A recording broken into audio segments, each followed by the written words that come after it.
pledge allegiance to the flag of the United States of America and to the republic for which it stands, one nation, under God, indivisible, with liberty and justice for all. Bruce, roll call, please. Councilmember Barrett. Here. Mayor Pro Tem Bisbal. Here. Councilmember Gellert. Here. Mayor Kajirski. Here. Councilmember Kusick. Councilmember Seagull. Here. Councilmember Seaver. Present. On pages 4 to pages 8 are the regular minutes from the last meeting, October 15th. Please review, and if acceptable, I need a motion to approve. Second. Any further discussion? Or any errors? Not all those in favor, say aye. Aye. On pages 9 through 12, we have different boards, committees, and commission minutes. Again, we're accepting it in the public domain. I need a motion to accept. So moved. Second. All those in favor, say aye. Aye. Public comment on agenda items? Do you have any public comment? Okay, Mary? Oh, Tom? Yeah, please come forward.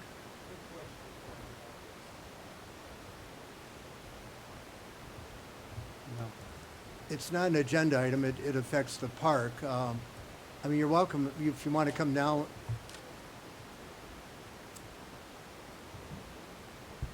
Well, when we get to the park committee, then maybe that'd be a good time. Thanks, Tom. Any public comment on agenda items? Okay, the next item, we have a proclamation for Lynn and Paul Lant, and also for Benson Ford Jr. Lynn, would you like to come forward, and Paul?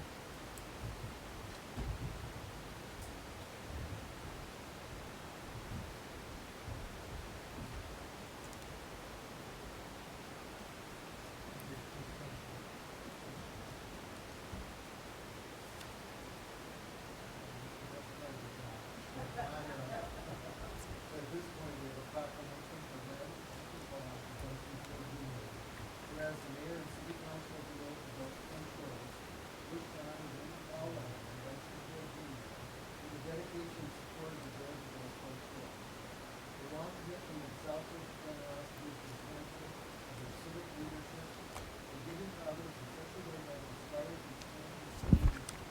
In addition, their actions are a continuation of civic leadership demonstrated by their parents, Benson and Edith Ford, and their grandparents, Benson and Ellen. The village of Benson Shores has greatly benefited from the presence and holds a special place in the village community, serving above and beyond on each occasion. Whereas Lynn and Paul Lant and also the institution are not only used for the village community, but also for establishing a legacy of philanthropy throughout the rest of the community. The board of trustees and financial supporters of various community organizations and non-profit organizations, specifically the Exeter and Element Courthouse. Their efforts are an illustration of the dedication to one community personifies the meaning of being Christian connected. Their stewardship, charity, and friendship continue to exemplify the meaning of loyalty to one community. Whereas Lynn and Paul Lant, long-time residents of Benson Shores, and Benson Ford Jr., long-time supporters of Benson Shores, have been ardent advocates of the area for many years, and today devote a significant amount of time to carry on their family's legacy and passion for philanthropy. Therefore, this 19th day of November, I, the mayor, Upper Ministry, and City Council, and all our residents of Village Front Shore, cheer and recognize the Lynn and Paul Lant and Benson Ford Jr., and thank you for your time.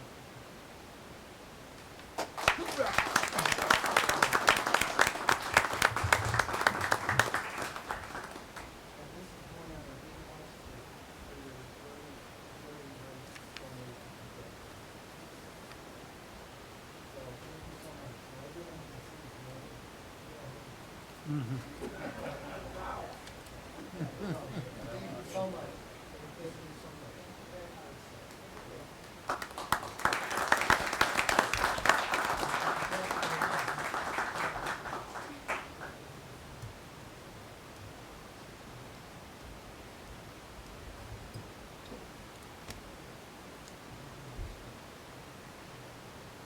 Okay, the next item is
Tim, I saw that you came. Okay, good.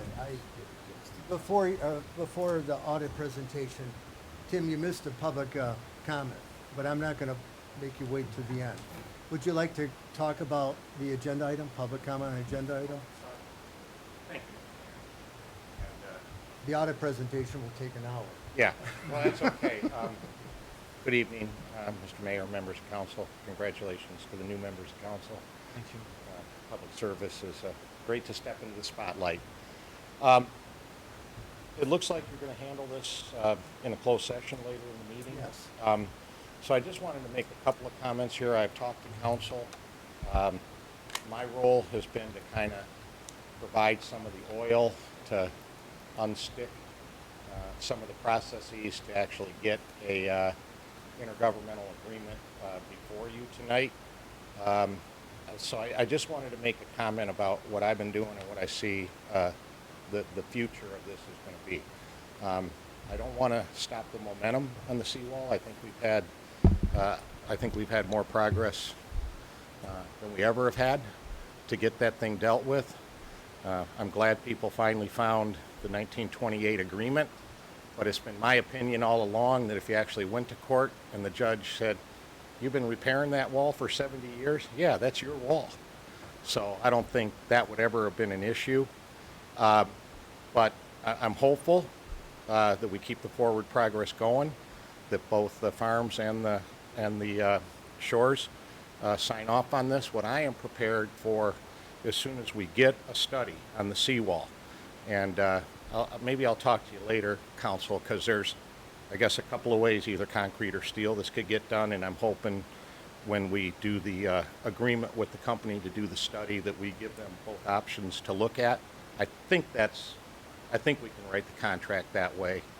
But once we have an idea of what needs to be done, how much money is involved, I have Senator Stabenow, Senator Peters, and Congresswoman Lawrence's office ready. They were at that original meeting that we were at. I'm keeping them updated. They're like, we need to know what the number is so we can start combing through the federal budget because it's going to be the kind of money that Wayne County doesn't have, the Shores doesn't have. So I want to get a meeting with both the farms, the Shores, the Evans administration, and our federal officials as soon as we have a study that's done, and lay it out to them and let them start the process, because they will call me and say, hey, any update on that? You know, we're kind of ready to go. So that is, I want to have that meeting as soon as we know what the cost is going to be as a way of paying for this. We're also going to have to look at perhaps bonding depending on what the federal officials say. Senator Stabenow is a big champion on the Great Lakes restoration. So if there's something available there, the good senator will know what it is. So from my end of things, that's where we're at. I want to keep the momentum going. We're going in the right direction. That absolutely has to be done. I think we also need some conversation or when council and with the county about what we're going to do this winter. Lake levels are going to stay high for the next year or two from all indications from the Army Corps of Engineers. I think the higher the lake level is, the faster that seawall erodes. We already have problems in behind the seawall. I think it was Mr. Smith that said to me or sent me an email one day saying there's fish behind the wall. In a email earlier this summer, what I'm concerned about, and I've been trying to press with Corporation Counsel at the county, is the liability that's involved here. If somebody's out walking their dog this winter and they fall in one of those holes, the price of doing the seawall and getting it repaired right is the cost of lawsuits may far outstrip that if we have an event or two like that. So I think there needs to be some conversation about how to secure that until we get to work being done and the wall actually being repaired. So I just wanted to be here, let you know what I'm doing, if you have any questions, but I'm hopeful at this point. We've moved the ball further down the road than we have since I've known this issue in the years I've been representing you. So just wanted to report that to you. Thank you, Mr. Mayor. Tim, would it be appropriate for you to sponsor a resolution with the Wayne County Commission acknowledging the county's responsibilities? It'd be nice to see it. I couldn't, I had a hard time reading the 1920, Yeah, you know, and that's with a magnifying glass and everything else. that's right. But- Little aged document, especially when you copy it. I don't know if that's necessary at this point. I think it's clear to everybody at this point, right, that there is an agreement. I guess we could do a resolution that says, yep, I'd feel more comfortable. I mean, the one meeting, there were 2 engineers and 3 lawyers. It's a bad combination. well, Mr. Mayor, none of those were Wayne County Commission or commission staff. So that's for the county executive. And I think with the FOIA, because whatever we do for a resolution, right, resolutions are resolutions. It doesn't obligate the county executive to anything. And I think at this point they are well aware. Because this denial has been going on for a long time. And in fact, when things started getting sticky 3-4 weeks ago, like where's that IGA? How come it's not out of corp counsel? I went to the number 2 guy in the county, and his first thing was, oh, we're not responsible for that. That was like a month ago, right? But I thought maybe it hasn't gotten high enough in the Evans administration for people to understand up there the importance of this. Well, now he does know. That was Richard Kaufman. That would be Mr. Kaufman, correct. So now they do know. I don't know if a resolution from the commission really adds anything to that. But yeah, I'll look at drafting something and to make the other commissioners aware of what the situation is. 'Cause I'm also concerned about timing, Tim. I mean, we're dealing with the federal government, the Army Corps of Engineers, and then, of course, Wayne County. And if it goes to be bonded, we're looking at 2 years from now, right? Yeah, we still got a long way ahead of us, Mr. Mayor, whether it's bonded or not. Really? Because we still have to come to some agreement as to, because we have a couple of different proposals, you know, or a couple things to look at. One, is it going to be concrete or is it going to be steel? I'm hoping we can write the study, or whoever, when you negotiate with the county on what's going to be included in the study, basically like an audit, right? And tell them, hey, look at these 2 options and give us prices on these 2 options, so we don't have to do that after the fact. So I think council, the way I read it, that there's that kind of flexibility in terms of what we're going to actually give as a contract to the, and the good folks here should know too, the county is perfectly willing to ride with whatever the Farms and the Shore wants for whoever's doing the study.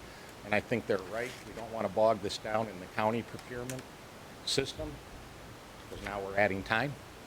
If it goes through county procurement, we're getting this done. So I think as long as the Evans administration, and I think it's right, it's to say, okay, you guys pick who's to do the study. The name I have heard is one that the county has used in the past. There's no problem there where people don't, you know, we've used them in the past, so we're familiar with them and have confidence in them. But I think it's in that agreement where we can lay out the kinds of things, or you can, along with the administration, lay out the, I'm a little cautious here, because in my role, I'm not involved in day-to-day operations, right? I'm trying to get the right people in the room to talk and point them in the right direction, but I have no ability, and I shouldn't have any ability, as a county commissioner, to go in there and say, this is how you got to do your operations. Not my role. But unsticking things and keeping things moving along, that is my role. So, you know, we do have a long road ahead of us, but as soon as the intergovernmental agreement and the study is done, I really want to get both the local communities, the right people in the county, and our federal people, and sit down right away and say, okay, this is what we're looking at.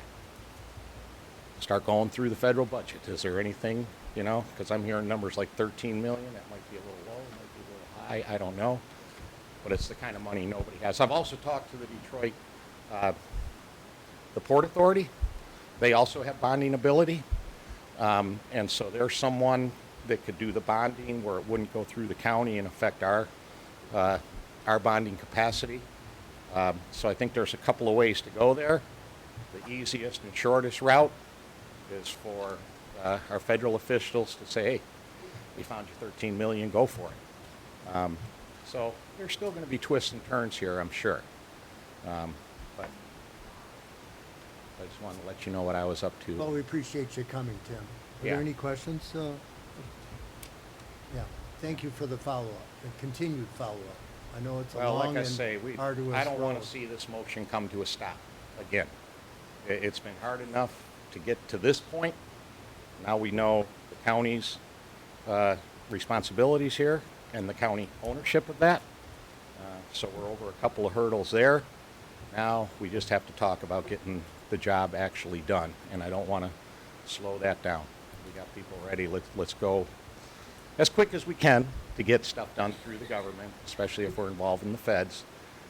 It's not going to be a 4 or 5 month, and that's why I'm thinking we have to secure along Lakeshore there as there's continued deterioration.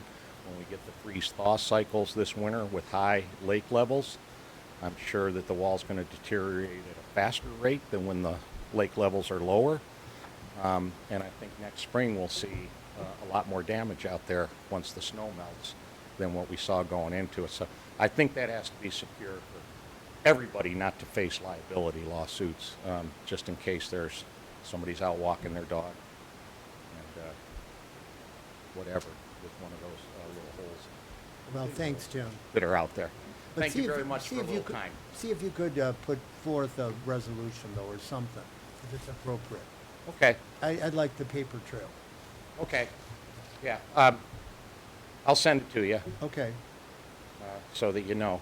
So we'll draft something. good. Thanks, Tim. Alrighty. Thanks for coming. Thank you very much. Now we're ready for our 2019 audit presentation. Thank you. Tonight I passed out the full audit report as well as what I call the abridged version. This is my presentation handout. I am Aaron Stevens with Mayor Harrison. Before we get to the presentation itself, a couple of general comments. Our thanks to Rhonda for her courtesy, cooperation, and assistance, for her hard work. We appreciate everything that she does for us in preparation for the audit. What I plan to do tonight is highlight what I think are the key areas, and a lot of you have heard this presentation before, so I promise I'll be brief. I will not take an hour. But if you have questions, feel free to stop me at any time. We can go through those. But on page 1 of the presentation handout, I always start off with a reminder about what an audit is and really what an audit isn't. The purpose of an audit is to express opinions on the financial statements. The purpose of an audit is not to detect fraud or give you an opinion on your internal controls. If we found fraud or if we have recommendations on how to improve internal controls, we will certainly share that with you, but those are byproducts of the audit itself. The purpose of the audit is to express opinions on the financial statements as to whether or not they're fairly presented.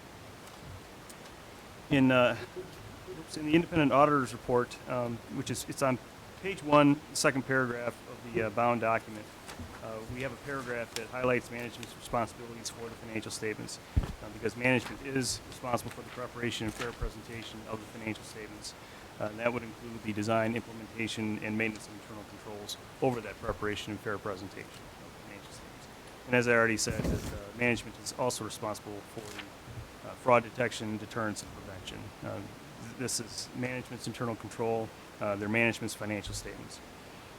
In the third paragraph on page 1, we express our responsibilities, and as I've said a few times already, our responsibility is to express opinions on the financial statements based on our audit. And then on page 2 of the bound report, we do have a paragraph that highlights the fact that the component unit financial statements for the Grosse Pointe Shores Improvement Foundation were not audited. So we do have to disclaim an opinion on those financial statements. They are included in your report, but we did not audit them. In the fourth paragraph on page 2, we do give our opinions on the primary government of the city's financial statements, and it reads, in our opinion, the financial statements referred to above present fairly in all material respects.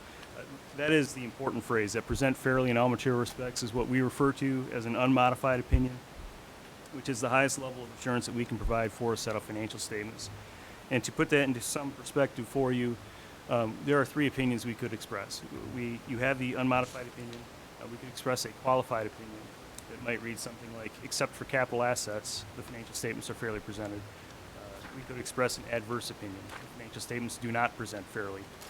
And you don't have those, and you don't want to see those qualified or adverse opinions. You have the unmodified opinion that you want to see as a council. On pages 2 and 3 of the presentation handout, these are excerpts from the bound report.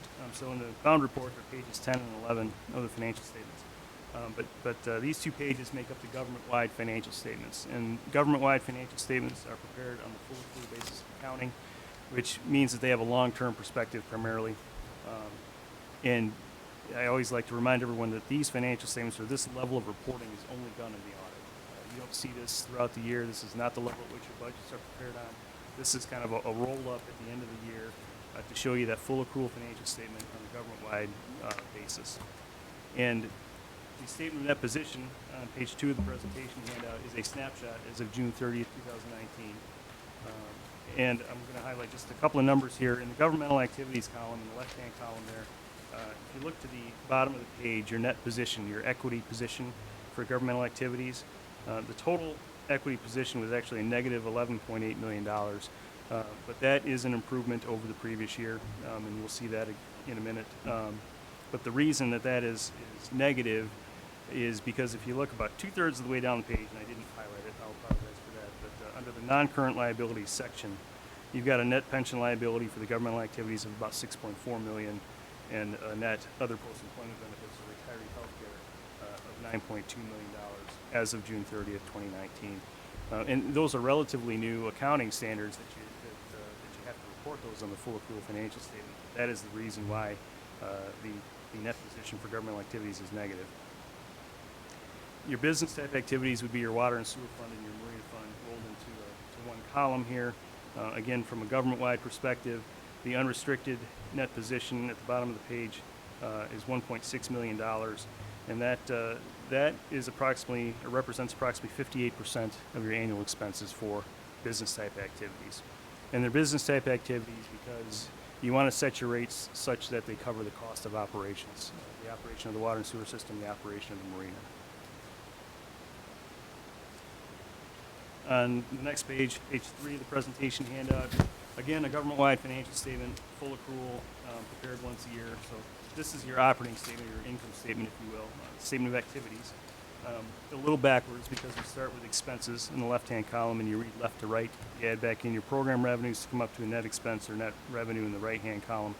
As you read down that column, you can see that all of your governmental functions are negative. Have a net expense, and that is to be expected because you rely on property taxes and state share revenue and the local community stabilization fund to operate those governmental activities. And so as you read down the column, you can see the change in net position for the governmental activities was an addition or an improvement of your total net position of $199,492. So you're moving in the right direction there. On the business type activities, the results for the year is actually a reduction in your net position of $318,839. But as I said, these government-wide statements are prepared once a year, but a more familiar presentation for you starts on page 4 of the presentation handout. And at first we have the governmental funds balance sheet. And governmental funds financial statements are prepared on the modified accrual basis of accounting. So they have a current financial resources focus. The balance sheet is also a snapshot as of June 30, 2019. And again, I tend to focus on the equity section here. Only I'm going to focus on just the general fund, your operating fund for the city. And if you look at the left-hand column, the second number from the bottom is your total fund balance as of June 30th, almost $1.8 million. Pieces of that have been carved out as non-spendable for inventory or prepaids. That money's already been spent. You can't spend it again. And then you've got some restricted money at $19,372. And then you've got assigned fund balance and unassigned fund balance. But you can assign and unassign fund balance amounts with a budget amendment. So we group those together and refer to those as unrestricted. Collectively, it's your unrestricted fund balance. And I compare that with your expenditures and transfers out or other financing uses. And that unrestricted fund balance represents about 25% of your annual expenditures and other financing uses. The Government Finance Officers Association recommends that you maintain a minimum fund balance in your general fund that is equal to 2 months of normal operations. So 2 out of 12 months is about 17%, and you're at 25. So your general fund is in sound financial condition. And how did we get there? So on page 5 of the presentation handout, the statement of revenues, expenditures, and changes in fund balances. So this is the income statement at the fund level, modified accrual basis, again focusing on the general fund. Total revenues for the year ended June 30, 2019 actually decreased about 3.7%. They're down about $230,000 in comparison to 2018. And a couple of the bigger reasons, licenses and permits were down about $164,000. The building renovations in 18, the building permits were higher than they were in 2019. And then fines and forfeits, that revenue was down about $55,000, and that you can't control. That's primarily based on crime and ticketing and so forth. So it's probably a good thing that it was down, right? You don't have the crime. On the expenditure side, total expenditures of $6.7 million. That was an increase of about $541,000 over the 2018 fiscal year. And the reasons here: recreation and culture. Those expenditures were up $203,000, primarily related to the tennis courts replacement. And then under other expenditures, it's about $602,000. That's an increase of about $90,000, and the primary reason there is because of the additional OPEB funding. So you put money into the other post-employment benefits plan, which, as I said, increased your total expenditures up about 8.8%. As you read down the column, still sale of capital assets of $256,000. You didn't have any in 2018, so that was a plus. But it's a one-time revenue. Once you sell your capital assets, you can't sell them again. So the results for the year at the fund level, your net change in fund balance for the general fund was a use of fund balance of $306,000. But to give you a visual perspective, on the next page, page 6, we have the last 5 years of your general fund revenues, expenditures, and total fund balance. And you can see from this graph, your activity has increased over the last 5 years. A general upward trend in total revenues and total expenditures. Your fund balance, you added your fund balance for the first 4 years, and then used a little bit in 2019. So it's not a bad thing. You still have a healthy fund balance, as I said, about 25% of your expenditures. And this gives you some visual perspective. And that includes the capital improvements, the tennis courts and all the other Yes. Park improvements. Yep. So, like I said, sound financial position for your general fund. On page 7 of the presentation handout, a couple of pie charts that detail the composition of your general fund revenue on the top and general fund expenditures on the bottom. Largest source of revenue, again, a visual perspective, is property taxes, 74% of your general fund budget. Property taxes. In 2018, it was 75%, so pretty consistent from year to year on composition. On the pie chart on the bottom, largest use of funds, public safety at 37%. It was 40% in 2018. And then we have general government at 18%. It was 20% in 2018. The big change is, of course, the recreation and culture, the tennis courts and improvements to the parks. You're at 13% for 2019. It was 10% in 2018. So that was the biggest change there. And I didn't pull out the actual financial statements, but I did have a few graphs on the business type activities. Your water and sewer fund is on the next page, page 8. So your water and sewer fund is a proprietary fund or business type activity. And as you can see here, overall a decrease in net position from 2018 to 2019, both the amount invested in capital assets, net of related debt, as well as the unrestricted portion of your net position for the water and sewer fund did decrease from 2018 to 2019. As a percentage, so what I did here, I took the operating expenses and backed out depreciation as a non-cash expense and compared that to your net position. And so your net position is approximately 56% of those cash expenses, operating expenses. So it is down from the previous year. It was 59% in 2018. But as you can see, back in 2015, you were at 27%. It was fairly low back then. On page 9, the Marina Fund. So for the Marina Fund, the net book value of the capital assets in the Marina Fund is actually less than the debt that you have on it. So you do have a negative investment in your capital assets at $286,000 at the end of 2019. But again, an improvement. You can see there the last 5 years, you were at negative 318 last year at June 30, 2018, and now you're at negative 286. But overall, your unrestricted net position went from 395 up to about 460. So your total net position for that fund is 173,668. And the line graph, similar line graph on the bottom here, where I took the operating expenses less depreciation, compared it to your net position, and you can see you made quite an improvement there. Because once you back out depreciation, there isn't a lot of operating expenses there. So that percentage did jump up quite a bit from 2018 to 2019. Shows it was slightly positive before depreciation, and depreciation was almost $78,000, so it's still okay, that's still favorable. It's moving in the right direction for sure. Once that debt gets paid down and depreciation continues on, those numbers get closer together. We would expect to see that net investment capital assets go positive. So we're getting there. But we did issue, because of the funding sources that the city has, we did perform our audit in accordance with not only generally accepted auditing standards, but also government auditing standards. So there is an additional report in the bound document, and that is required by the government auditing standards that we issue that report. But it's pretty similar to what you've seen in the past. It's the last few pages of the documents, 786 and 77. But overall, I thought the audit process went very well, as usual. Again, I'd like to thank Rhonda for all of her hard work. I'd be happy to answer any questions you may have. I know I went through that pretty quickly, but I saw your agendas. Speed it up. Aaron, do you have any concerns about the direction of any of the funds, or, are you comfortable? I'm comfortable. It's something that's going to require monitoring, right? Yeah, your general fund did decrease fund balance, but you're still healthy, and it's the first time in 5 years that it's decreased.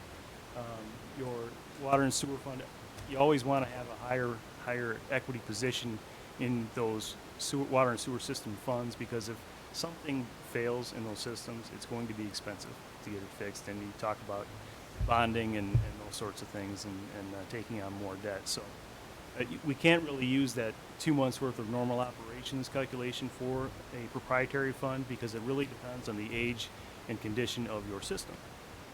Because the older the system gets, the more need you're going to have. It's either going to be repair and replacement or a brand new system. We had 600,000 of repairs and maintenance, so that was pretty substantial, a little bit more than what we normally do.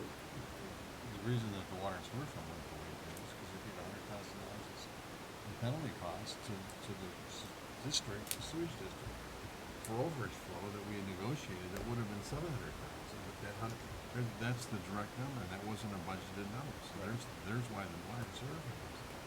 And that puts the pressure on us going forward to raise water rates, which is going to create more, let's say, discontent or pitchforks. Now, the other question I wanted to ask you is, if you look at 2018 and 2019 combined, we spent over $700,000 in the park renovation between the 2 years. And the reason that you're seeing a substantial drop in the fund balance in the current audited statement is principally due to the carryover of expenditures and activities, as opposed to we gave lifetime health care to city council members. It's not the same. We Today's free provided press. limousine service for all city council members to and from their activity. It's directly related to that activity, because offset by the fact that we had 200,000 and we said other sale capital assets. That's the sale of a lot that Rhonda was on top of enough of obtaining the tax foreclosure that we were able to keep the revenue. Plus in 2018, the permit fees were substantially higher than 19, because the Ford House building permit, the building expansion, that building permit brought in over $110,000 to the village. That that's a one-timer. Right. So those monies paid for those park improvements, principally to that. plus the millage increases we had, we still were over what we expected. So, would you say we're stronger, same as financially than we were 2 years ago? You're probably a little bit less, but there's nothing wrong with spending some of your fund balance. There's nothing that says you can't spend more than your revenue for any particular year. What you can't do is spend more than all of your revenue plus your fund balance. I mean, that's Unless what you're your the fund balance is federal for. What's that? Unless you're the feds. Well, yeah. They don't. But in the other part of that, that's why we have a capital asset account where we put monies away each year. For example, for a new dump truck or a compactor or whatever. And then in the year of expenditure, we would increase our fund balance because we've saved. But if you look at the long-term trend line, it's still positive. Yeah, no, you're very healthy. I mean, at 25%, that's a healthy fund balance. It's like I said, the GFOA recommends about 17%. 25 is not excessive. You know, you don't want to tax everybody just so you can have a big fund balance. We have a resolution we passed that said 25 to 30, so that we can maintain our temporary revenue. So we're consistent. The only thing I see, Aaron, is in 2 years, our principal payment on the bond for the marina goes up from 100,000 to 140,000. So, and then it stays at a higher level, and so that's something that we need some forward momentum in order to absorb that. You look at the bond repayment history, so, oh, good. Are there any questions? Well, the other issue is too, is that millage that was temporary for the park, 19, that it expired in 18. So 19, the revenue from that millage was no longer impacting our revenues. Yeah, it was a pretty good match of the expenses with the income. Are there any other questions, or if not, I think you crystallized it, I try. Aaron, in a real good fashion, and so, I mean, we need a motion to accept the audit report. So moved. Is there a second? Second. Any further discussion? If not, all those in favor, say aye. Aye. Any opposed? Again, thank you, Aaron. I kept it to under an hour. Yeah, that's good. Now, I see Sandy's smiling face here. She spent a couple hours with us at the Planning Commission meeting. Sandy, would you like to come up?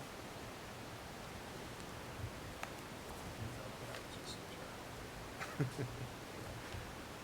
Sandy shared 2 hours of her precious time this morning with the Pension Commission, It's a pleasure. explaining, It's good to be back. Thank you, Mr. Mayor, Mr. members of the council. It is a pleasure to be back. I love working for this retirement system. I have worked for it for many years. I worked for municipalities all over the state and in the course of my career all over the country. And this is one of the best funded plans right now in the state of Michigan.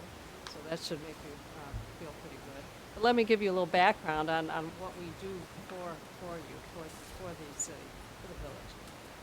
Every year, Rhonda, and I acknowledge Rhonda as the auditor did, for all the service that she gives to us of providing all of the data that we need to perform these actuarial valuations. And the main purpose of our actuarial valuations is to determine the contributions that the village should pay into the plan to make sure that the liabilities that are accruing are being funded. Now, you have reports, I think. Do you have hard copies of reports? I don't want to go page by page. You don't have the time for that and probably don't want to do that. But I can highlight, in particular, let me tell you what the main reports are that we do. We do a report each year to determine what the contribution should be for the retirement plan, and that's called the funding report. We do another report that is to produce the information that goes into your financial statements, and that would be in accordance with Governmental Accounting Standards Statement 67 and 68 for the pension, or 75 for the retirement health benefits. And every other year we do an actuarial valuation concerning your retiree health benefits plan, how much money should be put in and what the funded status is. So right now in your retirement system plan, you have 22 active employees and you have 29 retirees. That number will diminish somewhat because the plan is closed and you don't have new hires going into it. The recommended contribution for this coming year is $373,000. That consists of a part of that goes to pay for active member liabilities that are accruing this year. As they work another year, they acquire another piece of their pension, which has to be paid for. And the remaining accrued liability that is unfunded is amortized over 20 years and added to that contribution for active employees to give us the total of $373,000. That is an increase from last year. Last year it was about $278,000, and the difference related to some changes in the administration of the benefits and how they were computed. The funded ratio, as I mentioned before, is 93.5%, which is extremely good.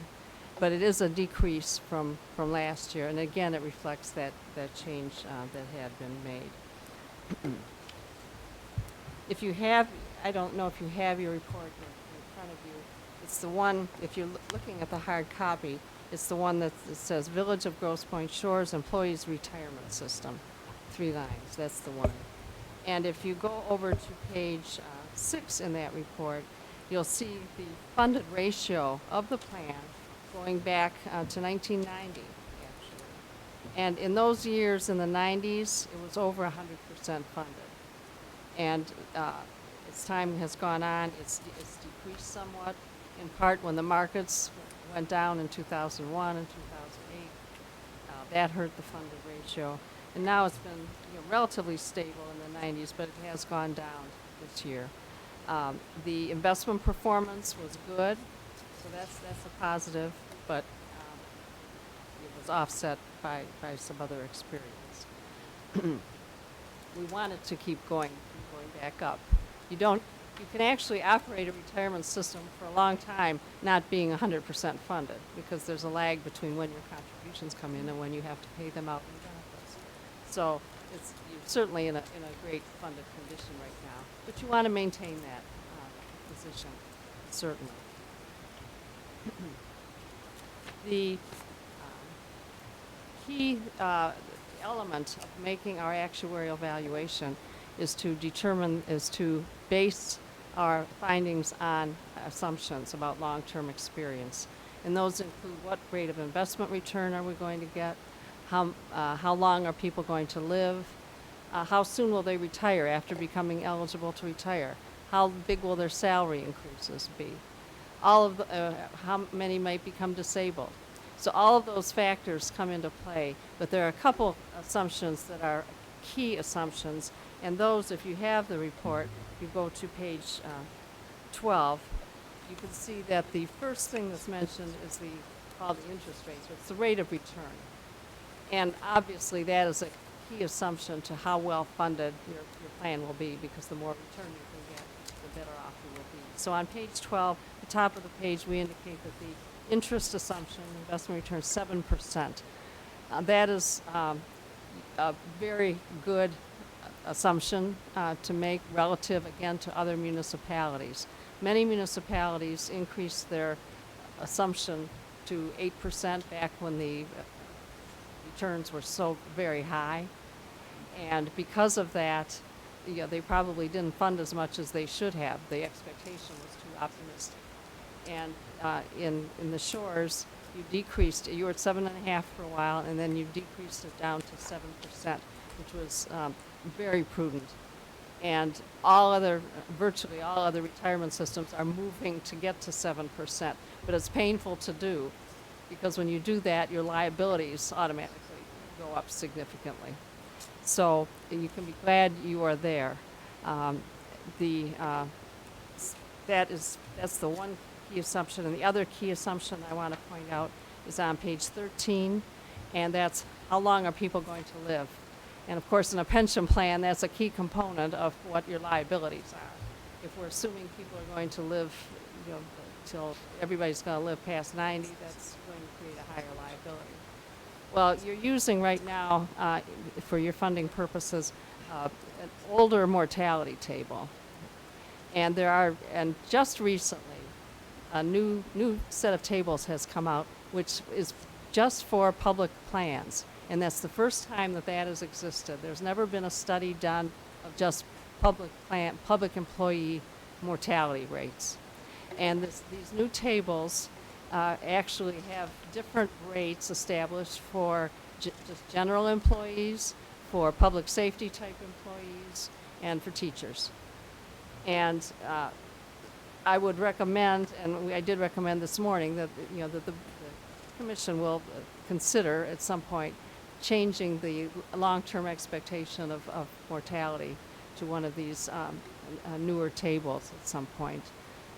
Which is about 3 years, 3.3 years. It adds about 3 years exactly to the current life expectancies, if you will.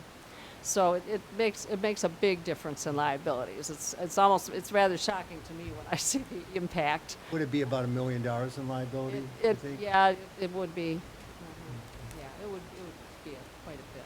So it's something to consider. Will need to be done, and in fact, needs to be done for your other types of reporting, and I'll touch on that in just a moment. But those are the things that I want to highlight to you and indicate that when those changes are made, it will reduce your funded percent to some extent, and also increase the recommended contributions. But you're still coming at it from a very a stronger position than most municipalities are.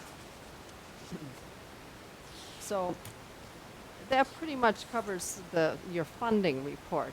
And you don't really have too many restrictions on your assumptions for your funding report, but you do have more restrictions with respect to your financial reporting, because the governmental accounting standards has certain standards that have to be followed, and so there are some key differences in the assumptions used. In your GASB report for your pension plan, and that's, if you want to look in that report, it's the one that says actuarial information for GASB statements 67 and 68. And on page 1 in that report, it shows that the total pension liability is $29.4 million. And you might say, you just told me the pension liability, the total accrued liability was 23.6. Why the difference? Well, the difference is mainly because the GASB required that we use a strength of mortality table. So we're using a newer mortality table for the GASB. That's the big reason. And the other reason is that we are assuming a lower discount rate than 7%. And that is because the GASB standards require that we do these long-term projections, 100-year projections, to find out, and those are all in the back of this report if you get curious. And that's required by Public Act 202. No, that's not 202. That's for the auditor. Oh, for the auditor. To put in his financial reports. And they want to see, all right, at what point do assets no longer cover the pension payments that are promised?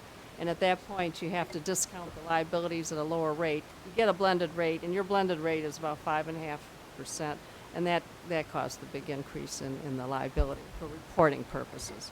And so that's the key thing to take away from the GASB report. It is different. It's confusing to a lot of people because you see an accrued liability in one report that we just looked at, and then you see this total pension liability, which is another accrued liability, but it is based on some different factors. I mean, the one report we're 1.5 million underfunded, and the other one we're 6.6 million. Right. And this one, you're 77.5% funded in this one. So, and then. Well, Sandy, can I interrupt? Yes. This morning we spent about a half hour trying to understand the liability, why it jumped up 1.8 million on page 6, Of the, from regular report. 21.7 million to 23.5 million.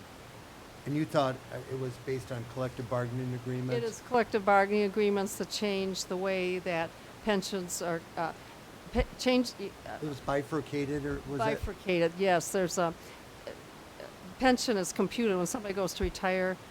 Their pension used to be for some of the groups, not all of them, but for some of the groups, there was back in 2010, I think it was, or 12. Anyway, the salary at that time was used, or there was a frozen pension computed at that time based on a salary in effect for the person in 2012. And any service rendered prior to that time would be used in conjunction with that frozen salary to determine that piece of a pension. And then in this bifurcated pension, the rest of it then will be at their real final average pay at the time that they retired. So in 2012, they may have been making, say, $50,000, and at that $50,000 would be used to compute the pension of the multiplying it by 2.5% or whatever the percent is to get their pension attributable to that piece, and then their final salary would be used to compute the rest of it. So that made a difference. It increased the pensions of people retiring. So it's changes in collective bargaining, basically. Sandy, is it fair to say then our last couple years were understated, the liability? Well, they certainly were understated based on the way it is now. Based on That the- wasn't anticipated. the collective bargaining agreement? Right. So, yeah, I don't know if that makes a lot of sense, but that is. Does it also have to do with the fact that we have a smaller plan? We have fewer participants, so our liability naturally will go up. Well, yeah, it's going to keep going up for some time, even though you have fewer. Fixed plan, we don't have any way to defer it over new hires. Right, exactly. So our liability will increase by default as we try to, squeeze the last drop of toothpaste out of the tube. Well, there are challenges to having a closed plan. Like you say, you don't have this new blood coming in, and you can, because the contributions are computed as a percent of active employee payroll, you've got this active employee payroll that's shrinking. Right, so the base is going to the denominator. It's Yeah. just math that drives the numbers. Yeah, that's. The reality is that if you fund to what you're asked to, you're gonna, at the end of the day, the money's there to pay. That's the point. Hmm. That's the. That's the whole key. So every year, there's the two pieces of the contribution. One to fund the normal costs for the active employees every year, which might be 10, 12, 15% of their pay, and it's computed in the aggregate. And then then the accrued liability that's not covered by assets, you amortize it over 20 years. And currently, you're amortizing it over a period that is open. So it's every year it's 20 years, 20 years, 20 years. So it's not being reduced like a mortgage. And there was talk about adjusting that And today, there the is. amortization. Yeah. So Yes. was this $1.8 million increase in the liability anticipated? No, we didn't. No, we didn't. No, it was a change when there's a change in the collective bargaining agreement or But that was 2012, wasn't it? oh, The 2000. Yes. collective bargaining The agreement. collective 2000 bargaining, it was, the costs were reduced. The liability went down actually quite a bit in 2012 when this new procedure, or at that time, it was a new procedure was used to compute the expected pension for an individual based on two pieces. One based on a salary at 2012 and one based on their salary when they actually retired. So is there an anticipation that next year it'll increase again? You wouldn't expect a big increase again unless there's negative experience, if something like this happens again. But no, I would not expect it in normal course of event. I didn't expect it. So is this an anomaly? I'm just trying to understand what happened. When there's apparently there's a collective bargaining change. Okay. So that changed the value of all the past service as well. Because we only had one additional retiree during the period, I think, I and an think that's additional right. 50,000 in salary costs. Probably cost of living adjustments, so. Mhm. Yeah, you do have cost of living too. Okay. Are there any other questions? Oh, we have to go up And- to the healthcare. And the healthcare, now that, of course, is a different animal. You're not as well funded in that one. And if you have the GASB 7475 report, that's the one that has the results for the retiree health fund. And in this case, the liability is a little over $11 million.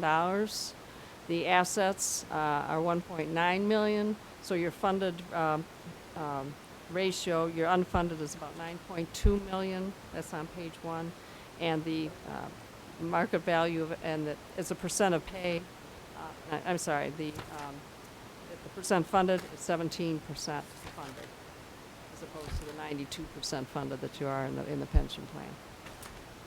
And what we're assuming is that every year the village will contribute an amount equal to the benefits being paid. So you're kind of treading water with it. And you're not going to get ahead particularly on that. So like on page 10, when we discussed this morning, in the year 2043, our projected contributions would be $1.3 million. Not opposed to performance based. Right. Yeah, right now your health benefits are around $350,000. 360, and then next year 426, 507. So I mean, Keeps going up. yeah. So you're right, at 2043, it'd be 1.3 million. And that's, Now, this doesn't reflect any changes in the healthcare plan that we've made in the last 18 months. Because you haven't done an you no, do we this have not done an OPEB report. every We do those 24 every months. 2 years, and the last one was, We need to do one next What year, is, So right? what is the OPEB requirement percentage-wise? for funding? well, the requirement the new requirements that are out there that the state has, Yes. and that's probably what you're talking about, PA 202 is the law that is mandating certain reporting of liabilities and assets and so forth. And they have also established, under that act, uniform assumptions to be used. Now, again, those assumptions don't have to be used for funding purposes. You can choose whatever you want, nor do they have to be used for your GASB. So it can be, it's a third set, and it will be a third set of assumptions. And the key difference is in the assumption is the mortality assumption that will be required to be. It's a little bit more than the one that you're using, certainly for your funding and even for your GASB. So it's going to have the longer lifetimes. 3 more years, right? 3+ But years. that percentage is what, 20%? What's with the requirement by the state? Oh, for the OPEB, Yes. it's 40%. 40% and we're at 17? It's 60% for pensions. We're at 17? Correct. Yeah, so you're under it. That's why last year when we talked about adjusting the budget for OPEB, talking about a $500,000 to fund this OPEB liability. But there is there's an exception under the law that if you have a certain percentage of expenditures for healthcare, and it's not more than, is it 16% of your total revenue? Oh, yes, 12%. that's Is it right, 12%? yes. That's the I other think piece it's of it. 16. Is it? It's 12 or 16, whatever it's 12 or 16, and we meet that exception. So we are in compliance with the law as it states, and will be Right. for the next 24 to 36 months with Good. the monies that we put aside in the fund. So this year we put 200,000 into that fund additional, and we're still at 17%. Well, more than 200. And when you say we put, don't forget, we paid the healthcare bill for the retirees. Right, I understand that. On top of that, we added 200,000, right? Yeah, we're still we're still under. Yep, okay. But remember that no community anywhere in this state or in this country is anywhere close to 40%. Yeah, I get it. No way. I mean, I'm not being critical, I'm just more than anything understanding. I mean, we meet Grosse Pointe Farms didn't meet, Either their woods. well, the Woods, they got 50 million liability. The solution to meeting the funding is then you play the shell game, which is you reduce your pension contribution, reduce your funding percentage, increase your OPEB. And use it to, Right, but it's still the same, there's only so much money in the bucket. in the pot for the community. How you allocate.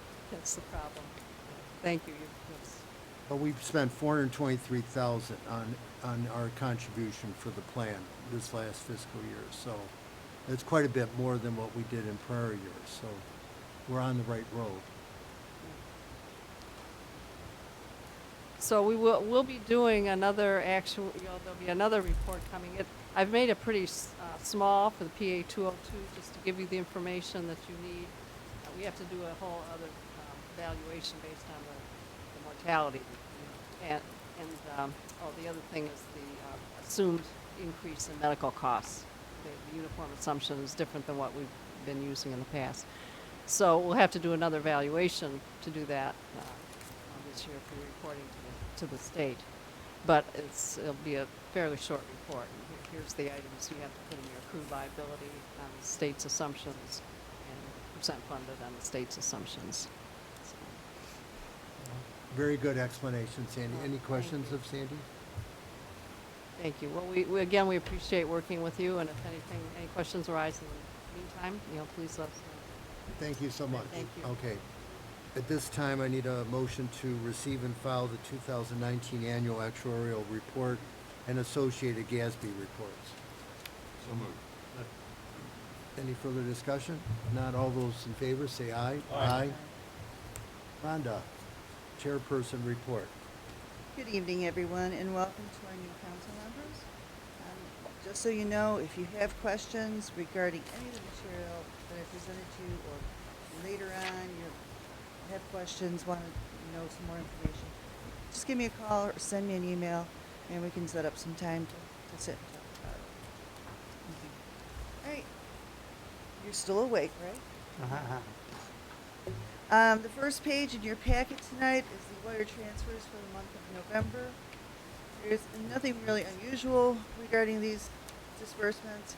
Payroll taxes, tax distributions to Wayne County entities for the property tax collection, and also the prescription and medical billings for the month.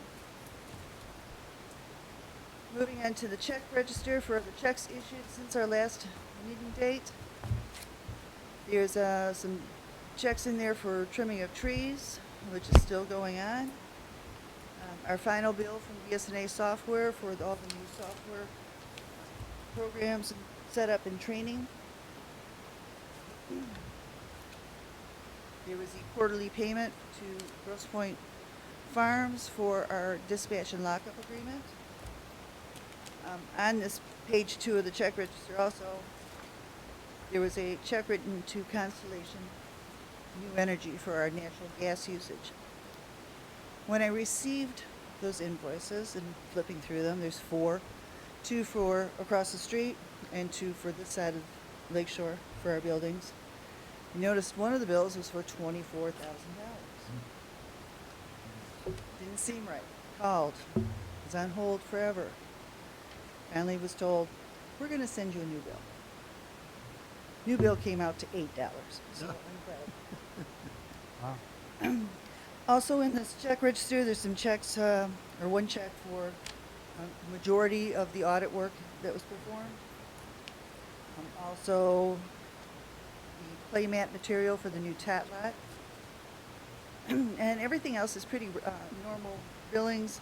We also had the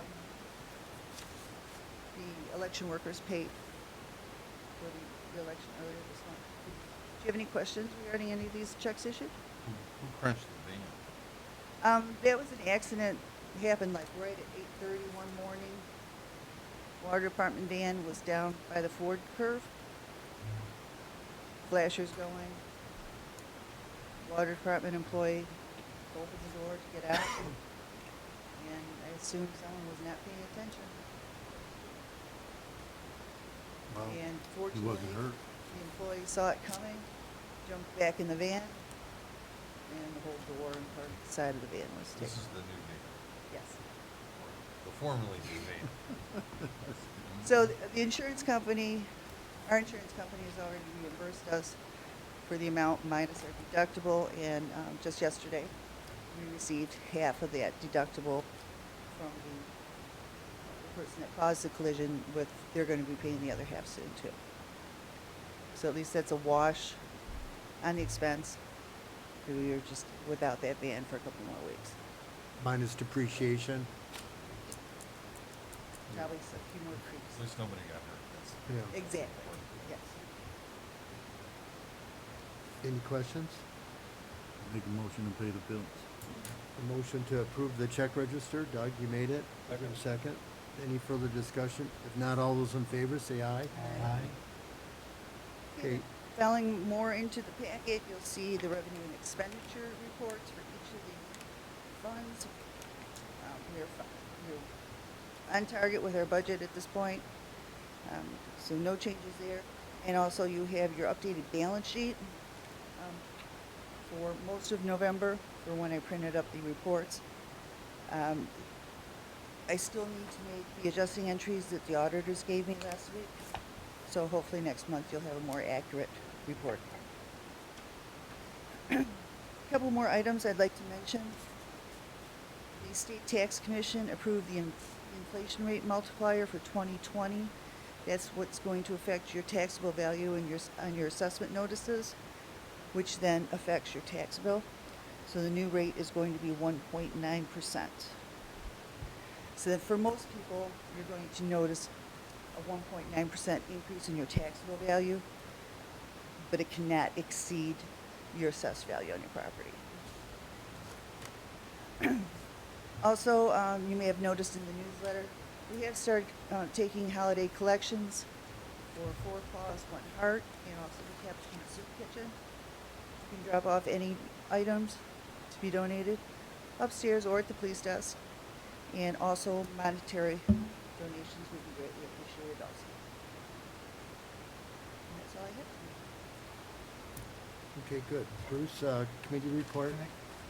Excuse me, before we get going, Ron, I wanted to just take a minute of your time. There's been this urban legend created about the fireworks event that took place in July, and I just wanted to go over a few details to make sure that the record's set straight. For starters, all of the people that we sold $25 $1,000 sponsorships to advertisers. Those people were never told that they were going to be given some kind of charitable donation. Everybody who purchased a sponsorship knew they were an advertiser and that it was a corporate advertisement. At the time of the fireworks, when it was time to make the donation, we created a 3-foot by 5-foot cardboard check to just, as a gesture and a photo op, give to the Grosse Pointe Yacht Club. Mark had made a decision, for whatever reason, to generate a check internally for $20,000. I'd asked Ted if he had ever asked anybody to make that check. I know that I hadn't asked anybody to make that check. It had nothing to do with the generation of the check.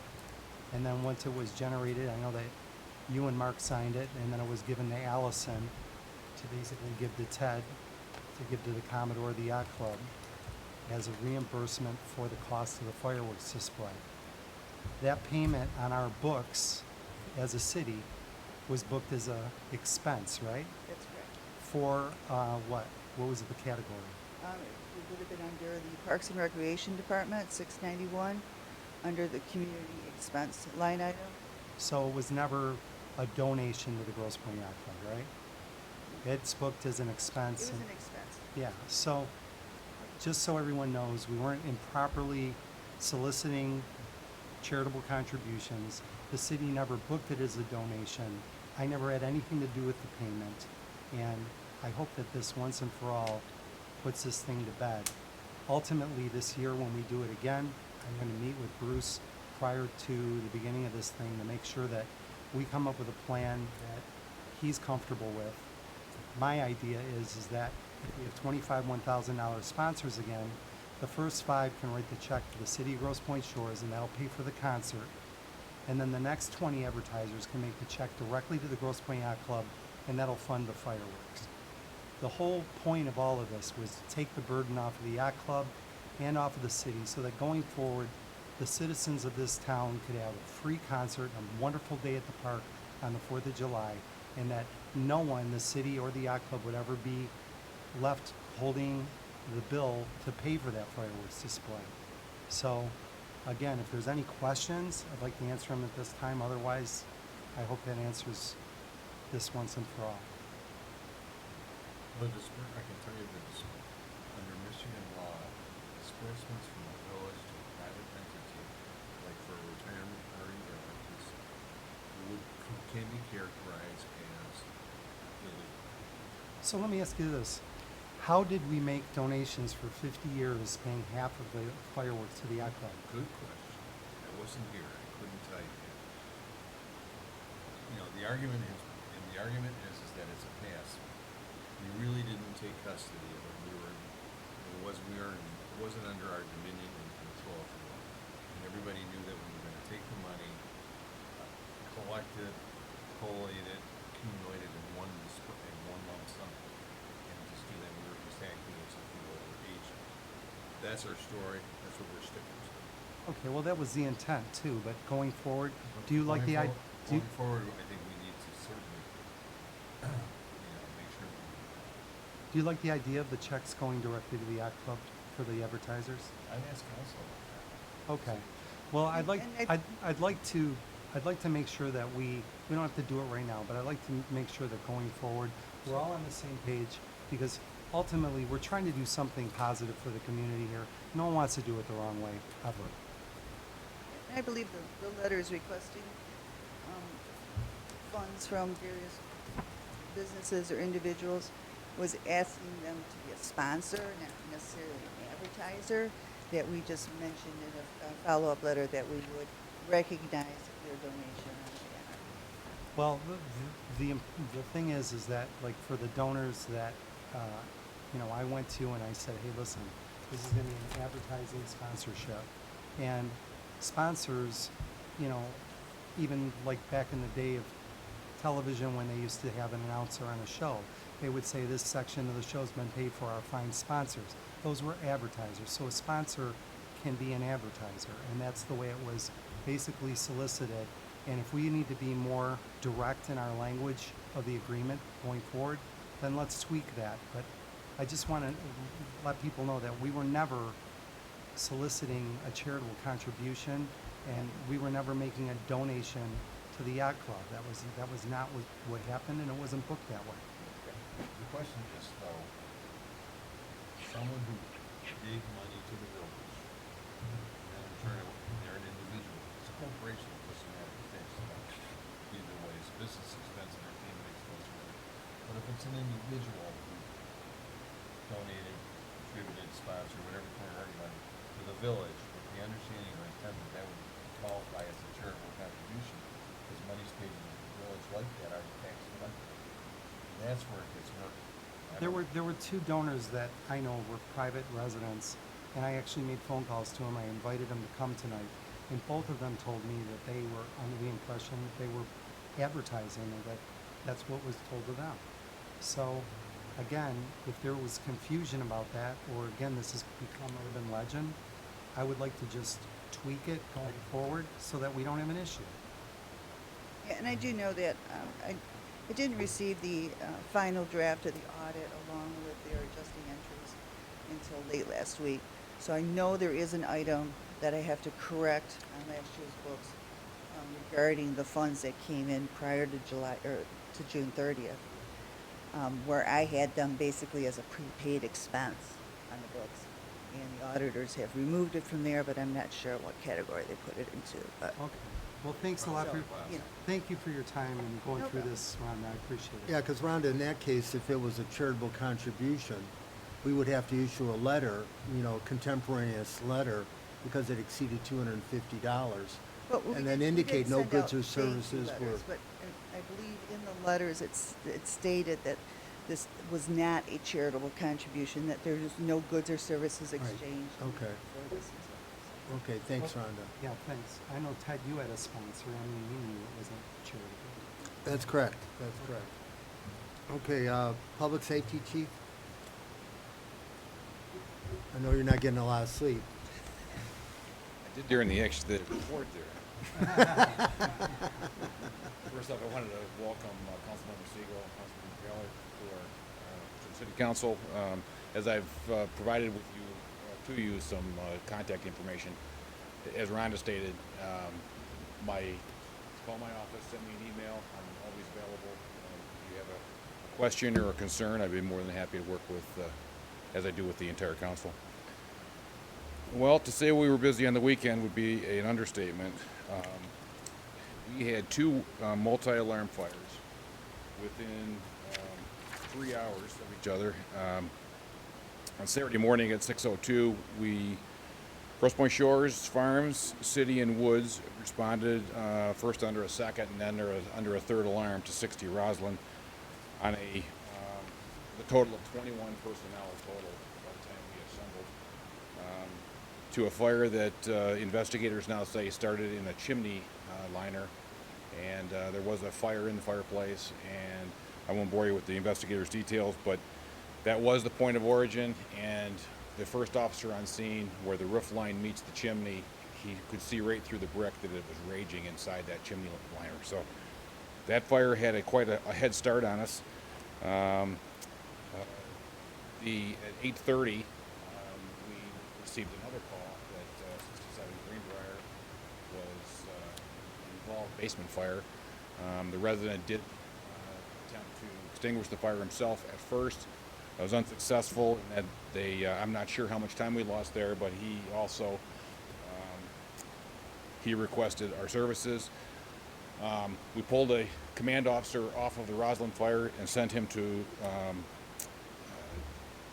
Greenbrier, and because we had 3/4 of our personnel and our apparatus committed to the Roslyn fire, we resourcefully, the on-scene commander there called immediately. We got a response from Grosse Pointe Park, who was not engaged yet in the mutual aid suppression.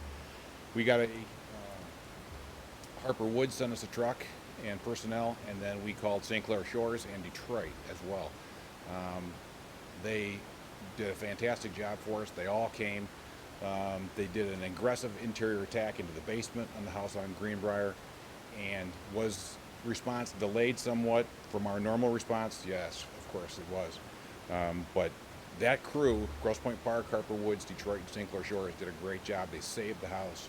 There is extensive damage in the basement of that house, and but all in all, they did the job, and we weren't as successful on Roslyn, but that fire, I believe, had at least a 2 or 3 hour start on us, and vented through the chimney, and so the homeowner didn't even know. The smoke alarms didn't go off until just at 5:45. The smoke alarms went off. So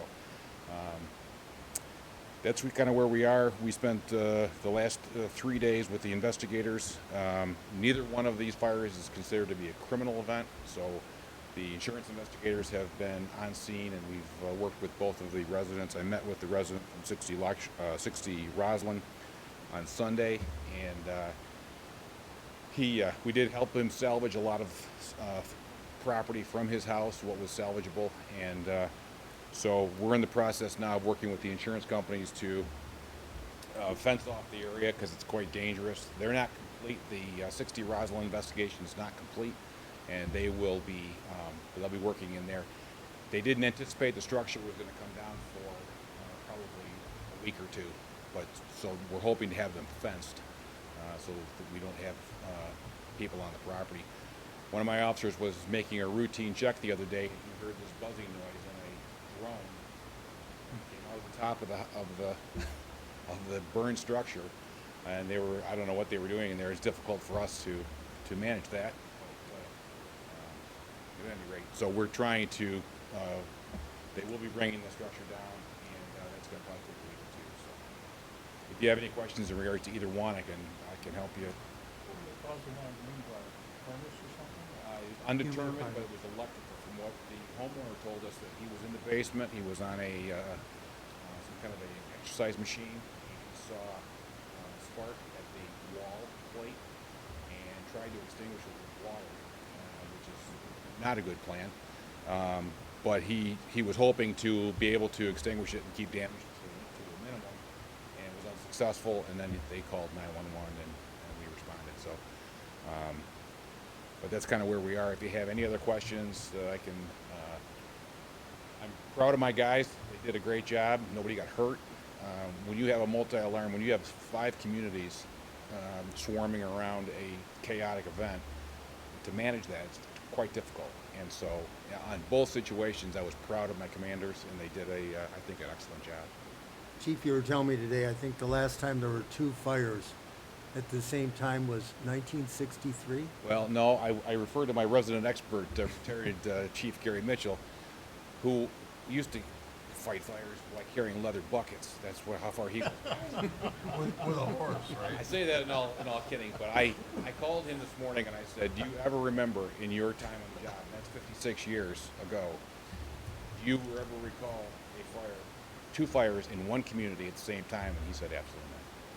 So we have a precedent here. It's not one we want to brag about, but these things happen. And in the last 5 years, I've had last year I had no working fires. I had minimal ones. We had one in 2017. The garage, on the south yeah. end. We had a garage, of course, on Vernier, but we've been very lucky, and we take pride in the fact that our residents are well educated and they understand what causes fires. They keep their smoke alarms, for the most part, current, and that makes our job very easy. And but yeah, Gary did. He indicated that he had never remembered two fires in one community ever. But you told me a story that a fire doubles in size every 40 seconds. Every 45 seconds it doubles unless there's some kind of a suppression. Wow. Wow. I mean, it's not easy to see that compound, but it's getting hotter. It's getting spreading. It's rising. It's very invasive. Chief, how many cases with equivalent were on Greenberg in this community? I've never seen, I live on Greenberg, I have never seen so many fire trucks. We had 3 ambulances. Yeah, You had Detroit EMS? Nine. Nine? yeah, we Nine- had, Nine fire trucks, not counting the EMS. There's nothing worse than seeing 6 big burly guys with steel bars and axes, yeah. with a real serious look on their face walking towards your house. St. Clair Shores sent That's two. pretty unsettling. Yeah, yeah. As long as they're not heading for your front door. Yeah. That's right. But St. Clair Shores had 2 in a squad. Detroit had a ladder engine in a squad and a battalion chief. Harper Woods sent a truck. The park sent their tower truck and an engine. So yeah, I think Bob's just about right. It's about 9 or 10 pieces. Pretty impressive. And then MedStar is very good to us in those situations because they know that none of these communities can provide medical support. So when our dispatch in Grosse Pointe Farms finds out that we're committed, they will send trucks down here just to cover all of the 5 Grosse Pointes in Harper Woods. So, and that's a real plus for us. So you gotta give them kudos for the mutual aid. They did, yeah. They always come in and they help.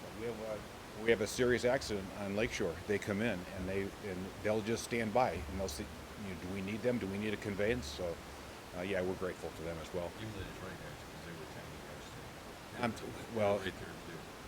that's the best training I've ever had. I worked for a solid month in Detroit. We fought 27 multi-alarm fires in a month, and those guys are just unbelievable aggressive when it comes to fighting fires. They do it every day.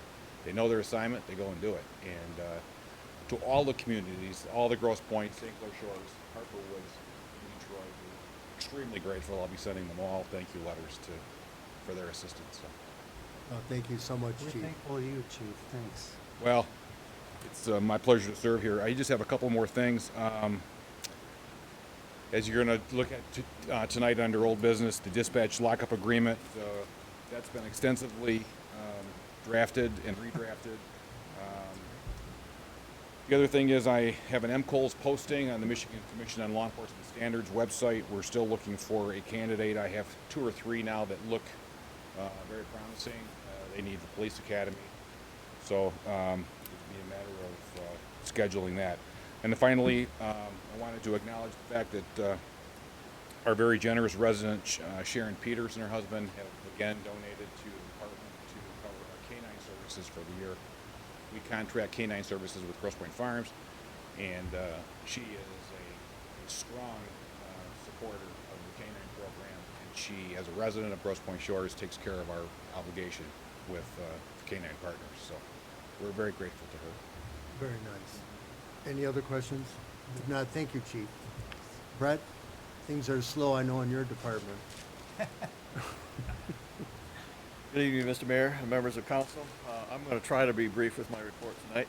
I'd like to start by saying welcome to Councilman Siegel and Councilwoman Gellhart. Again, as mentioned earlier, our doors are always open. If you don't reach out to me, I'll be reaching out to you just to show you how your public works department works. And we issues with the men and the equipment we have and the job we do. This past month has been nothing less than unusual for your Public Works Department. I don't think I need to say we've had record-breaking temperatures and record-breaking snowfall. Your Public Works Department has been strained for the last couple of weeks. Let me start by giving a shout out to our master gardener Kevin and one of our employees Kyle, who worked the Saturday before the snowfall. They planted well over 1,000 tulip and daffodil bulbs on Saturday, and then the snow just showed up on Monday. They're able to finish all of our planting as far as bulbs go, so we can finally say the planting is done. I'm really glad to say that, because that's a real thorn this time of year, because frost enters the ground and we need those man hours in other places. So, I'm sure you're aware that we received about 10 inches of snow on Monday. Again, this was a record. We got our first load of salt Friday afternoon. Wow. And then Monday we had the snow. I also have to give a shout out to our mechanic, Scott DeGear. When we put things away for the season, he makes sure they're in tip-top condition. So on Monday, we were literally pulling the snowplows off the shelf, put them on the truck, and off to work they went. And we got through the storm without a hitch. It was kind of unique when we were plowing. I think we were only one of the few communities that plowed. We had our trucks going extremely slow, and you probably saw the zigzags. We were trying to stay away from the leaf piles, but we didn't want to put the leaves back in our residents' front yards. Which brings me to our leaf program. Obviously, we're behind on our leaf program right now. We still have a lot of leaves in the trees, a lot of leaves in the yards that haven't been raked up, and our crews are picking up what we can. We're a little bit slower than normal because I think we're picking up just as much snow as we are leaves, which is making up for a huge mound across the street. We have not had the opportunity to do a lot of hauling yet. That's something I usually try to do during our leaf program, but that really is barely even getting started. And we have a short week next week, but we hope to start hauling some leaves out of there next week. Our Christmas decorations are going up. It's been a challenge for that. It's a challenge for that as well. And right now we're hoping the snow will melt off of our roof and get dry enough so we can shimmy up the roof and put the big wreath that we normally put on the elevator tower. We have rain coming, and if we don't get some dry weather before our Christmas tree lighting, we may not have a big wreath on our elevator tower. Obviously, safety is first. If we get the opportunity to put it up, we will. If not, well, we may just have to wait a little bit. Other than that, the Christmas decorations and things like that are moving forward. Our fall cleanups, weather's goofed us up with that as well. We still need to mulch at the park. We need to mulch in front of our city hall. The islands are a mess, but we hope to get to this as well soon. We still have mowers on the ground, and hopefully things will dry up enough where we can start getting up there and doing some mulching. And also, I had the opportunity to meet with Wayne County and a number of Wayne County communities this morning to discuss Wayne County's snow fighting techniques and their new procedures for the winter. We are part of District 1 in Wayne County, which incorporates the Hoover Yard. And the Hoover Yard has a new manager. I was able to meet with him and discuss the unique needs that we have here in Grosse Pointe Shores, specifically the seawall where we get snow coming off that lake.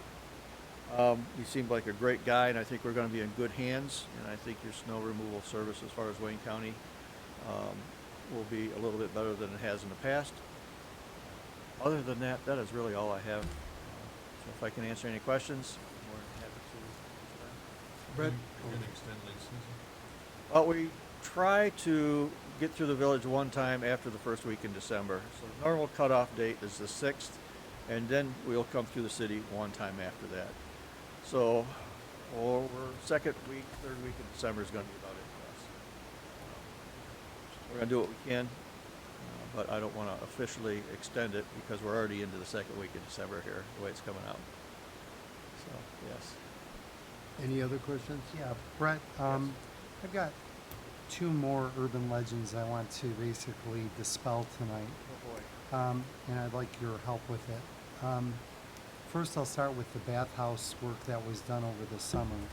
For starters, I know that you and I worked together on this quite a bit, and that there was a great deal of research that went into what was the appropriate course of action for the bathhouse.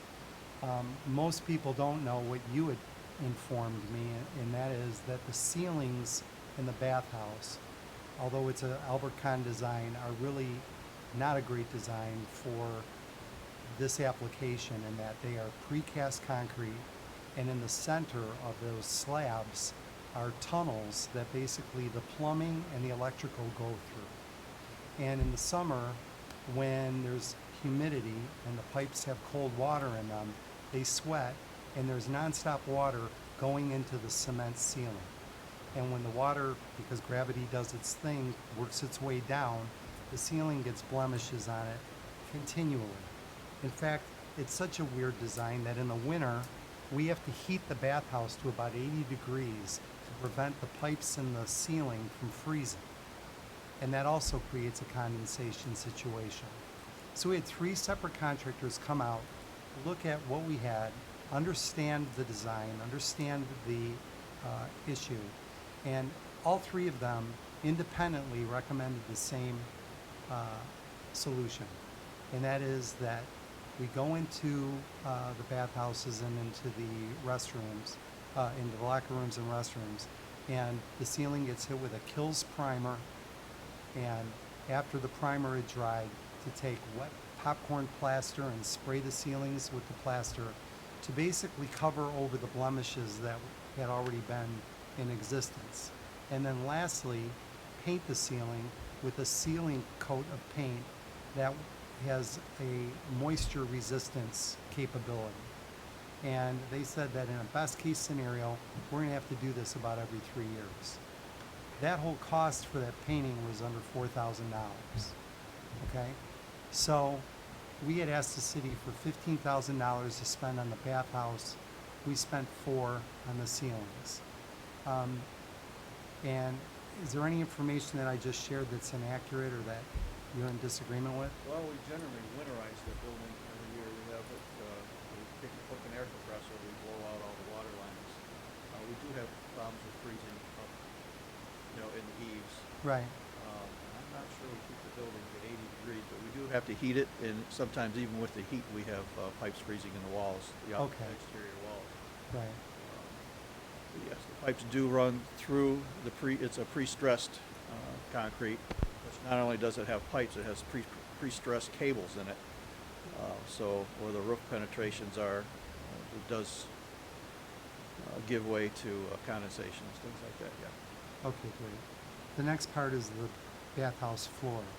When we called Rubbermaid and talked to them about the product that we should best use for the situation that we had with a floor that didn't have the proper pitch, we were presented with a couple of options. The first one is to remove the floor that's in the locker room and put in a new ceramic tile floor. The second option was to put a ceramic tile floor over the existing one and create a new pitch. And the last one was to go with this Rubbermaid system that's designed specifically for these situations.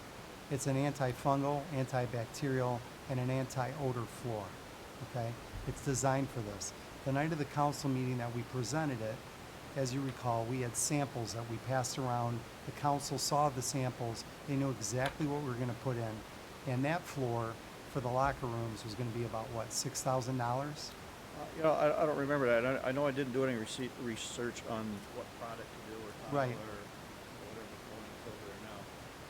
But there was a price, and I believe it was like $15,000, and I think we decided to do half of it and just do the ladies' room, I believe. Right. That has been done, and I haven't heard any complaints yet. But, I think our cost on the ladies' room was $6,000. that could be. Okay. So, basically, between the $6,000 that we spent on the floor and the $4,000 we spent on the ceiling, and then I think we spent, what, $500 on shower heads? Yeah, we did some shower heads. And Yeah. So the total outlay was $10,500 for the bathhouse. And the thing about the floor situation was, the reason we didn't want to go over the top with a new ceramic tile floor is, we're hopeful that in the next few years that we can replace the bathhouse with a new pool and bathhouse if we're able to make that happen. And why spend all this money on a building that might not even be there in 5 to 10 years? And this floor system that we did purchase, we can take with us. We can remove it anytime we want. And Joe Cipriano's company, who basically does restorations, he gave Allison and the crew over at the park a detailed basically protocol on how you keep it clean on a weekly basis without having to take up the entire floor. Sure, I think you recommended it. Yeah, right, okay. All right, the last thing is, so that's the bathhouse legend. Now the legend of the splash guard. Basically, there are people going around town saying that, you know, I spent $50,000 to $70,000 on the splash guard for the outer seawall at Osius Park. At the time, I had a meeting with Mr. Kurtz.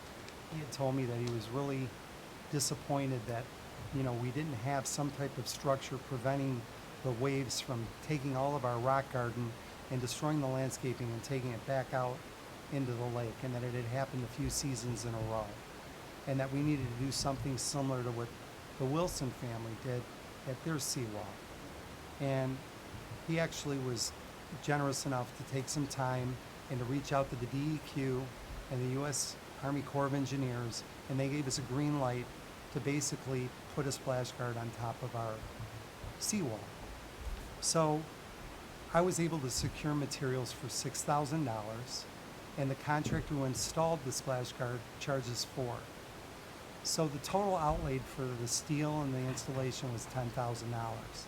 The rock garden, which had nothing to do with the splash guard or my proposal, which was already like ruined from prior years, prior to me even being on council, after the splash guard was installed, DPW basically purchased, I think it was 8 to 10 inch flagstone, right?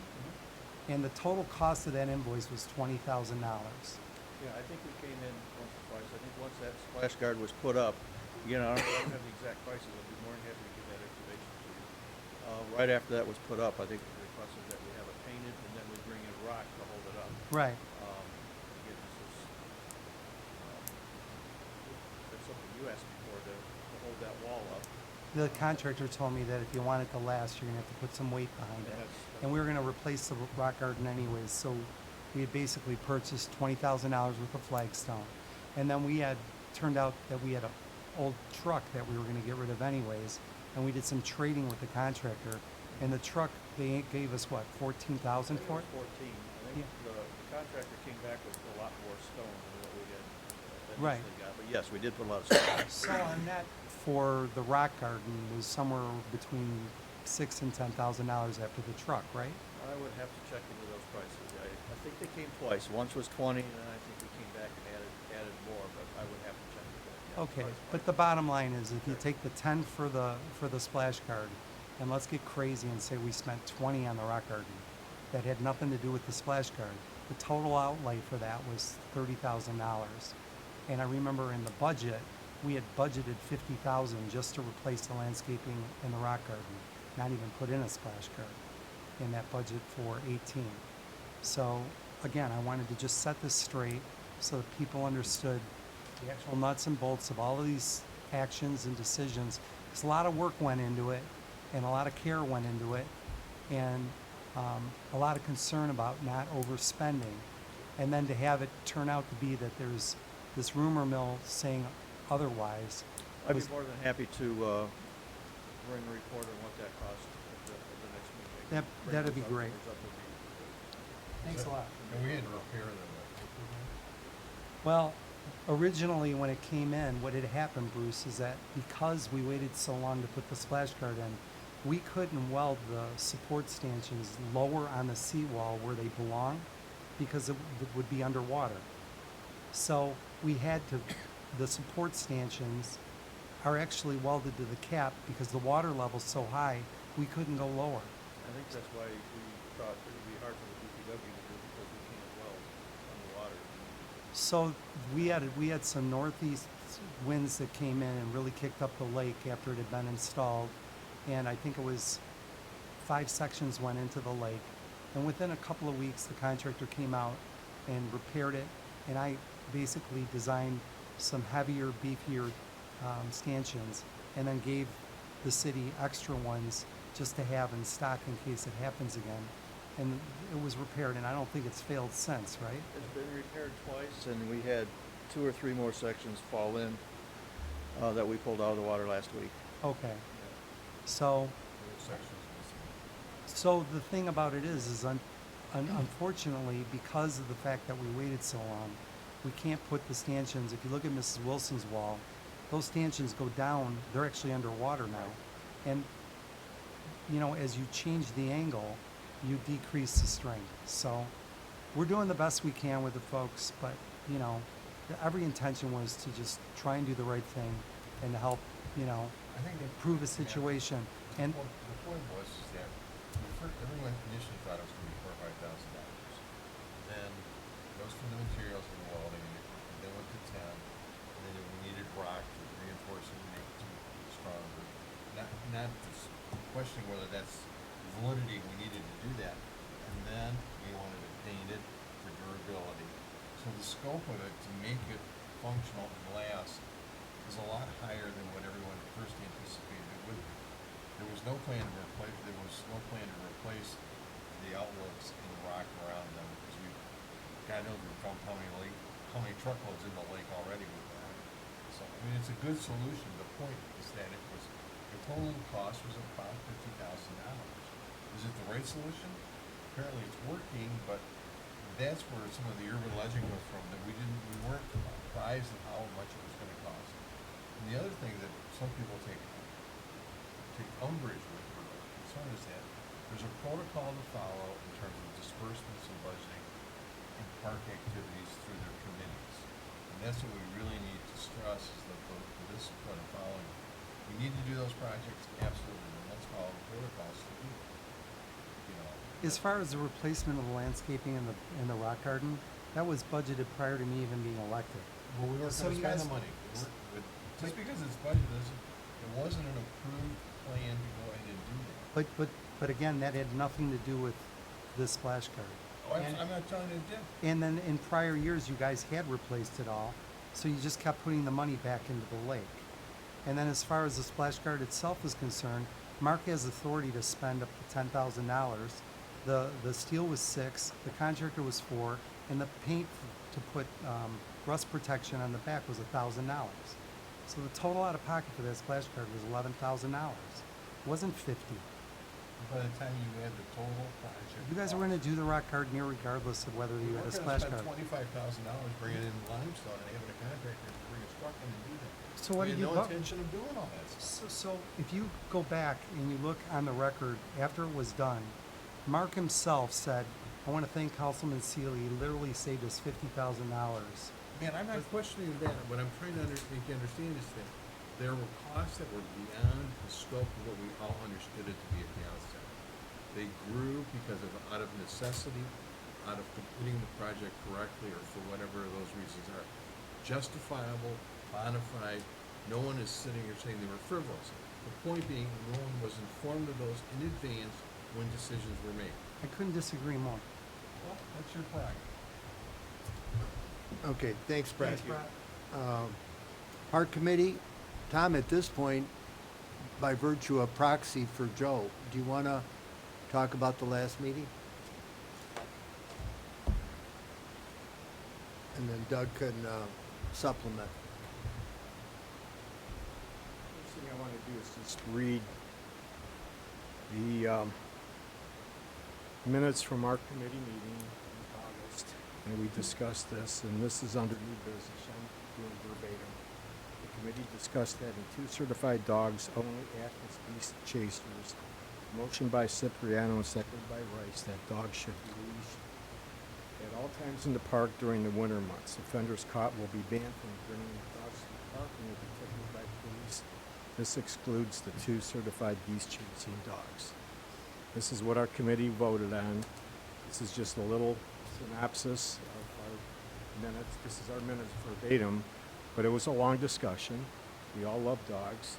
We just thought because of the liability issue and the safety issue that dogs shouldn't be unleashed. We received a letter from a resident saying that Grosse Pointe Shores is great because we're the only park that allows dogs to run free. Well, the other cities don't for a reason. Just like I said, I talked to some people from the other cities. We all did. I don't know if legal counsel can ever chime in on this, but I will again refer to what Joe said at the last council meeting. But that was what we based this on, was safety. And it's not just dog bites. It's dogs running up to people, knocking people over, whatever. So that's what we said at our meeting. At the last meeting, Joe brought this up again, and he said, verbatim, I'm reading the minutes from your council. Chairman Joe Cipriano discussed unleashed dogs in the municipal park and the Michigan law regarding unleashed dogs. He pointed out the potential liability attached to the violation of Michigan law regarding leashed dogs in the municipal park. The park committee unanimously recommended the policy of only leashed dogs in the park. City Council Member Seeley asked when the leash policy goes into effect and the potential passage of such restriction by the City Council. So I don't know where you guys want to go with this, but we've stated this very emphatically that we're against having unleashed dogs in the park. We have a great dog park over here. People can still take their dogs in there if they want, but they have to be on a leash. And that should be a year-round policy. It's at the pleasure, I guess, of the council. You have brought up some people, I think Mr. Mayor wrote a petition or something like that, sign that. But this is considering what we understand to be the leash laws, that the laws state that, I'm not stating this verbatim, but the laws state that dogs should be under control. Thank you, Tom. Doug, do you want to Yes. supplement this? Yeah, I'll talk a little bit about it too, because that meeting was on August 20th, and I brought it to the council for a vote, and we discussed it, and it was going back in our laps. They take it back to committee and talk about it some more, because there were some ideas that were floated around. And so, we haven't had a meeting since August 20th, and we don't plan on having a meeting until next year, probably early in January. I talked to Joe during the election, and I seen him come up and we talked about that. So for right now, the current rules, regulations that your dog can run free anywhere are still in effect. But until we take some of these ideas back, and I've shared some with the committee, and we vote again, but the committee is pretty strong, but they want dogs on leashes. So, Well, it's been proposed to put snow fences up there. A dog can knock over a snow fence. I know you guys are trying to appease to the population and to certain emotions that are involved, but, as far as the committee's concerned, and we don't talk about this because of the Open Meetings Act. But we've made our statement as strong as we can make. And if you want us to go back and have another meeting, we'll do that again, but I will tell you, it's gonna be the same thing. So sooner or later, you guys are gonna have to make a decision on this. yeah, we are. Well, thank you, Tom. Again, Now, consider the liability and the safety issue. That's our points totally. And even earlier today, when the commissioner was speaking about walking your dog over there with, and I know that's a little different situation, but there's liability. We've got issues in the park, and we've got other things that are going on over there that need to be addressed. So I think it's, in my opinion, a no-brainer. thank you, Tom. And for going on with the park, yeah, we didn't have a meeting this past month. We couldn't get enough people together for a quorum. And talking with Joe the other day, we won't probably have one until January, early January sometime. And we'll let everybody know. And I just want to say that the park director, if anybody didn't know, she resigned a couple weeks back, so we need to put that on the list of hires to get a new park director, over there, 'cause I think she did a real good job in the little time that she was there. Well, I understand she wants to be the swim team coach, for next year's swim team. That's what her real passion is, I guess. Okay, good. I had spoken to Allison too, when she submitted her resignation. It was always known from the start that the park director position was gonna be a seasonal job. And her contract basically was to expire on November 15th, and her resignation letter was just a formality as of November 15th. I asked her if, she's in this position next year, the position starts up at April 15th. If she's in a job that she's not really excited about, or if she wants to reapply for the position, that the job would be available for her, that we thought she did a great job. But I understand that she can't have her life on hold. She has bills to pay and has to move on with her life. But it's just not a year-round job. So we'll see what happens in the spring, and maybe she'll be available. But, this is not like a surprise. No, in fact, she was interested in applying it as the assistant city, park director in the city of Dearborn. It paid $63,000 plus benefits, and I can't blame her. So, No, neither can I. I'm not blaming anyone. I'm just saying that we need to then go out and try to find another person for a part-time job right. at chump pay that we're paying them, and good luck. Yeah. Well, I think it was around 35,000. So, okay. Thanks, Doug. Harbor Committee. At this point, do you want to just give a report from your seat here? Absolutely. Good evening, council members. Pleasure to be up here with you. The harbor's empty, and now we have to just wait for the ice of the winter to come, and then the thaw, and then to determine what has to be repaired as far as pilings and the docks. And Tom will be on top of that. We're anticipating 100% utilization of renters next year due to our fact that we have floating docks. So with that being said, the resident well contracts will be going out in December. And once those are all returned and the residents have had full chance to claim a well, then we're going to put it up for bid to the non-residents, probably in February.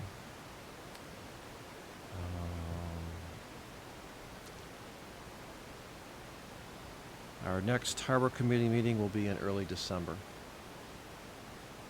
Tentatively, it's set up for December 3rd, which is a Tuesday. Good job. Yeah, that's. Any other comments from council?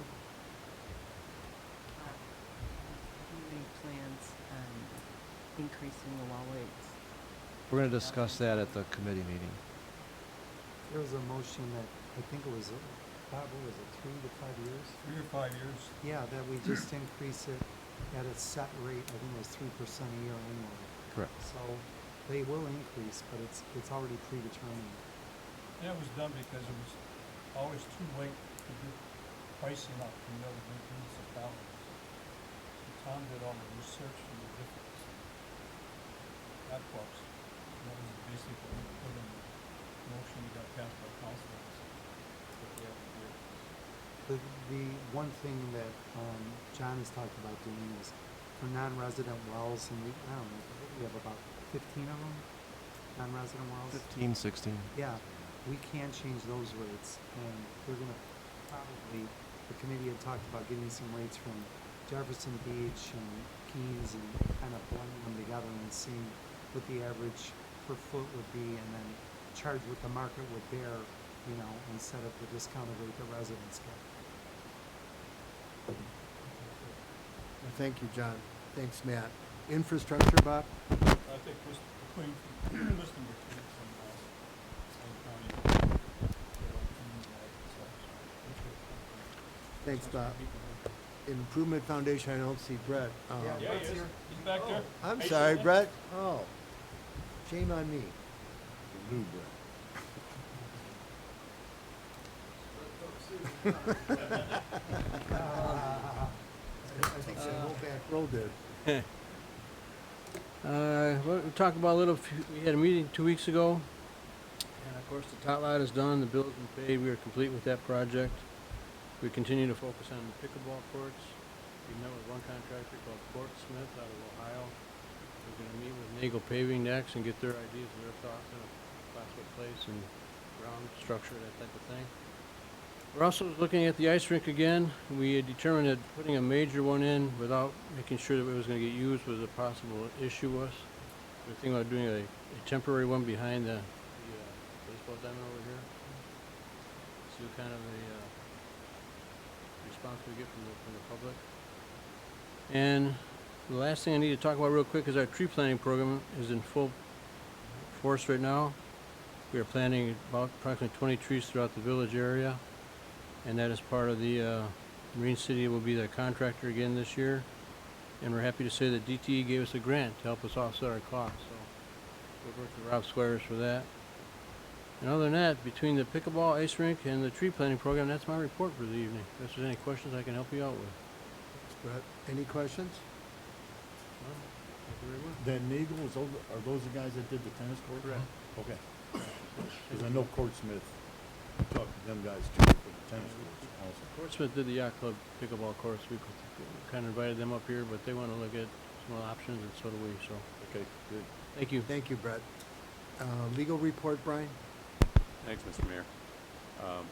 Since the date of the city council meeting held on October 15th, 2019, our firm as city attorneys were engaged in the following activities on behalf of the city. And we'll work backwards again because this seems to be the way things go.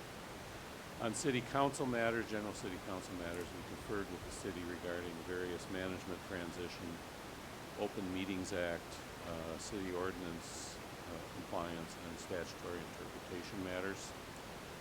On the Wayne County seawall matter, we reviewed a number of documents that were provided by Wayne County and several of their various departments in response to a Freedom of Information Act request that we had sent to Wayne County earlier. And as you might remember, there's this 1928 agreement that Wayne County produced that Commissioner Queen talked about tonight, and we'll be talking about closed session a little bit more. We conferred with the Wayne County Corporation Council about that 1928 agreement, and we also received from Wayne County a proposed intergovernmental agreement between Wayne County and the Shores and Grosse Pointe Farms to do exploratory work relative to footings and compaction, soil compaction, if you will, for potential seawall repairs.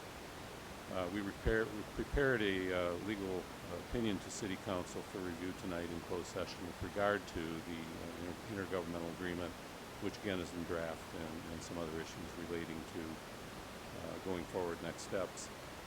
I conferred with Commissioner Colleen in advance of tonight's meeting to ask him to come and tell us about status on the one hand and possible next steps for funding.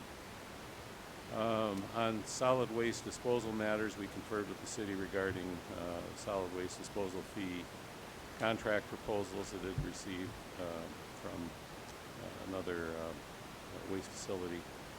We reviewed the contract documents that were forwarded, prepared some comments on the contract, and consulted with the Director of Public Works regarding the proposed contract documents. On employment matters, which is code for selecting a new city manager, we reviewed and prepared some materials and a legal opinion, or a continuation of our earlier legal opinion, for a closed session discussion tonight with City Council as to next steps. And then finally, on general and municipal matters, we reviewed a number of Freedom of Information Act requests and helped the city or ourselves prepared responses to them. One was for assessment roll records. Another was from a citizens organization. Another one was from resident of Sheldon Road with respect to next door neighbors' fencing, air conditioning units, and hedgerow. We also spent a fair amount of time working on the dispatch and lockup agreement that was before council at the last meeting. We were asked to go back to the drawing board and make some further edits to the agreement, and in particular to cover those with Grosse Pointe Woods because there were some holes in it, I guess, for lack of a better term. I'll note that that was an agreement prepared in the first instance by Grosse Pointe Woods and not by us. We've had those discussions. I think we've got most of them ironed out. We'll be talking about that during old business tonight. And we reviewed the actuarial reports that were forwarded by the city and talked about tonight. And then finally, we just began to review a draft city committee members handbook, city council committee members handbook that was prepared by Friend Ricketts and forwarded in draft to us. And it's more or less a guidebook for not only city council members, I should be more clear about it, but also for members of the various city committees that has to do with things like Robert's Rules of Order and what respective missions are, mission statements of the various committees and that sort of thing. We began to prepare some proposed edits to it, but we're still looking at it. So that's my report. I'm happy to answer any questions.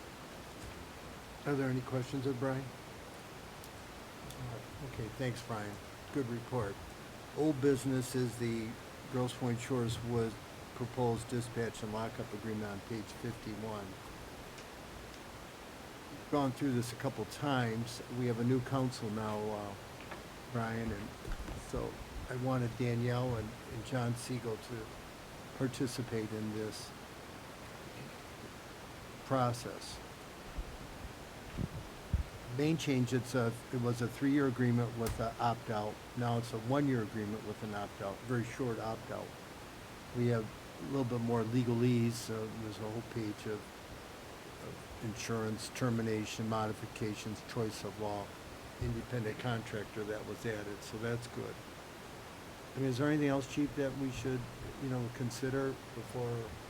No, and I want to say that I'm extremely grateful to the city attorney for really diligent, almost day-to-day work on this document with me and with Grosse Pointe Woods and ironing out some issues. I was on the phone yesterday and today with Grosse Pointe Woods in regards to some of the issues that we ran into. As you might recall, the dispatch was moved to Grosse Pointe Farms in 2011, and fortunately I started in January 2012, and it was not a smooth transition. We had some phone issues.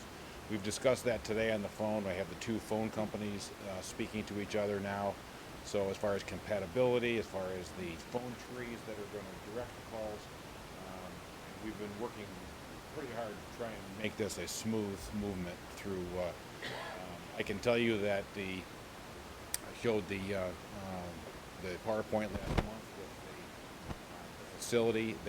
I can set up a time if you'd like to view that facility. You'd be really impressed. It's very user-friendly from the law enforcement standpoint. It's very secure.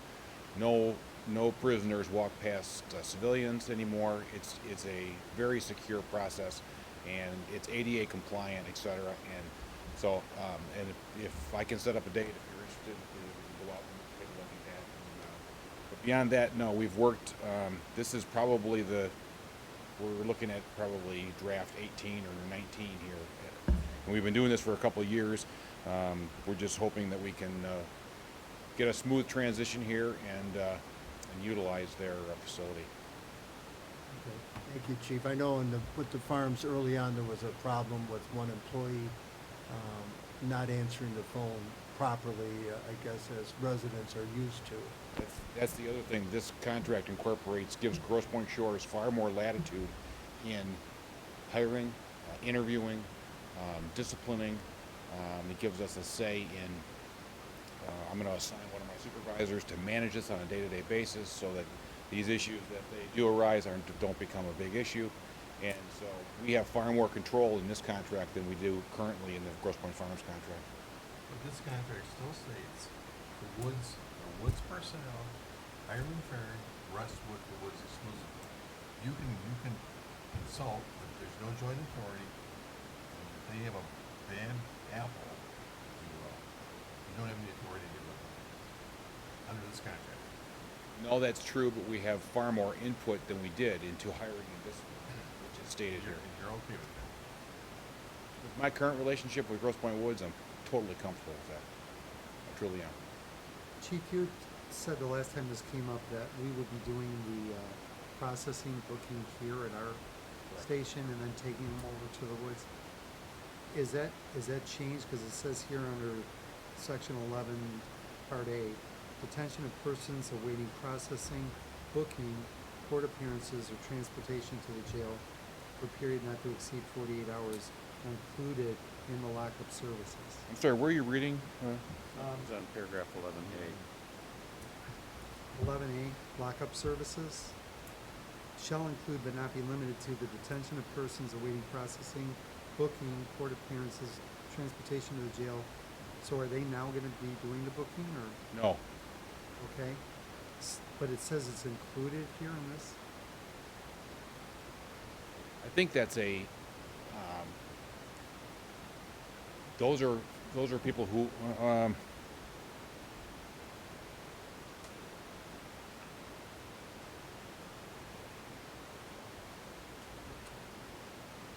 no, they are going to be processed here, and that is part of the agreement.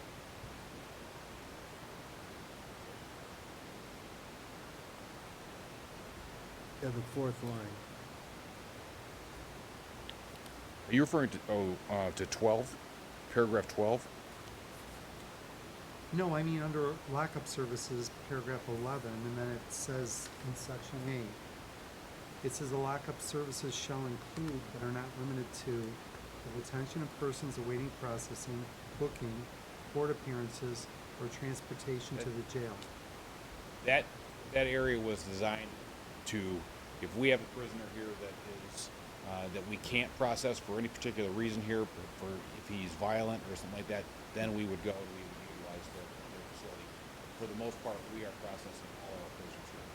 So, because, I know that you had mentioned that we could save some money processing them in-house, Yes. but at the same time, under this agreement, since that is included in the rate that we're paying, right? No, it's not. Okay, because it's worded weird, it says it's included but not limited to. No, the operative word is shall. That's what you get. They are required to do it. Shall is it. That's It's not permissive. It's not permissive. Grosse Pointe Woods shall, that's Matt's point, he's correct. Shall. They shall.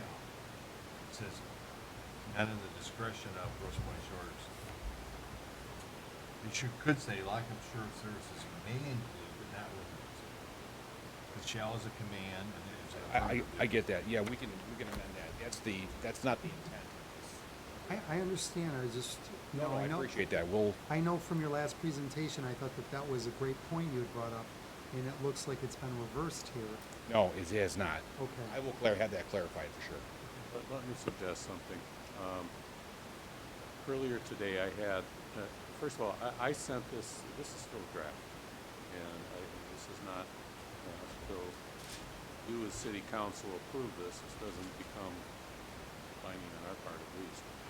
And I had a conversation today with the city attorney for Grosse Pointe Woods about this contract. And they, we had sent this over to them with our changes from a 3-year contract to a 1-year contract.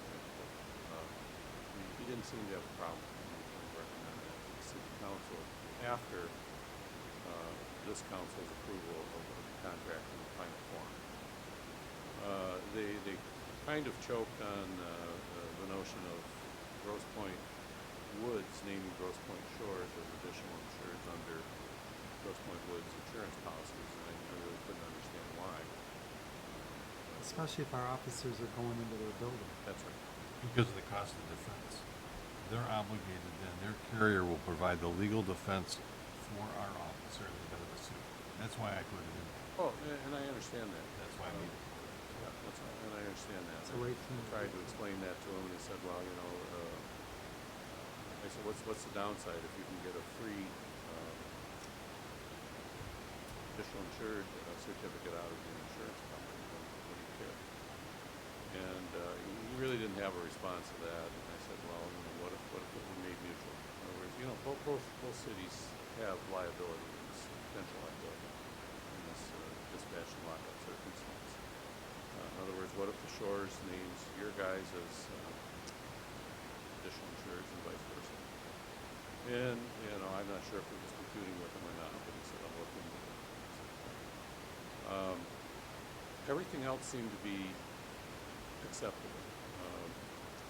One thing that we also talked about was commencement date. On one hand, I think we have a little bit more work to do in this thing, May shall, for example.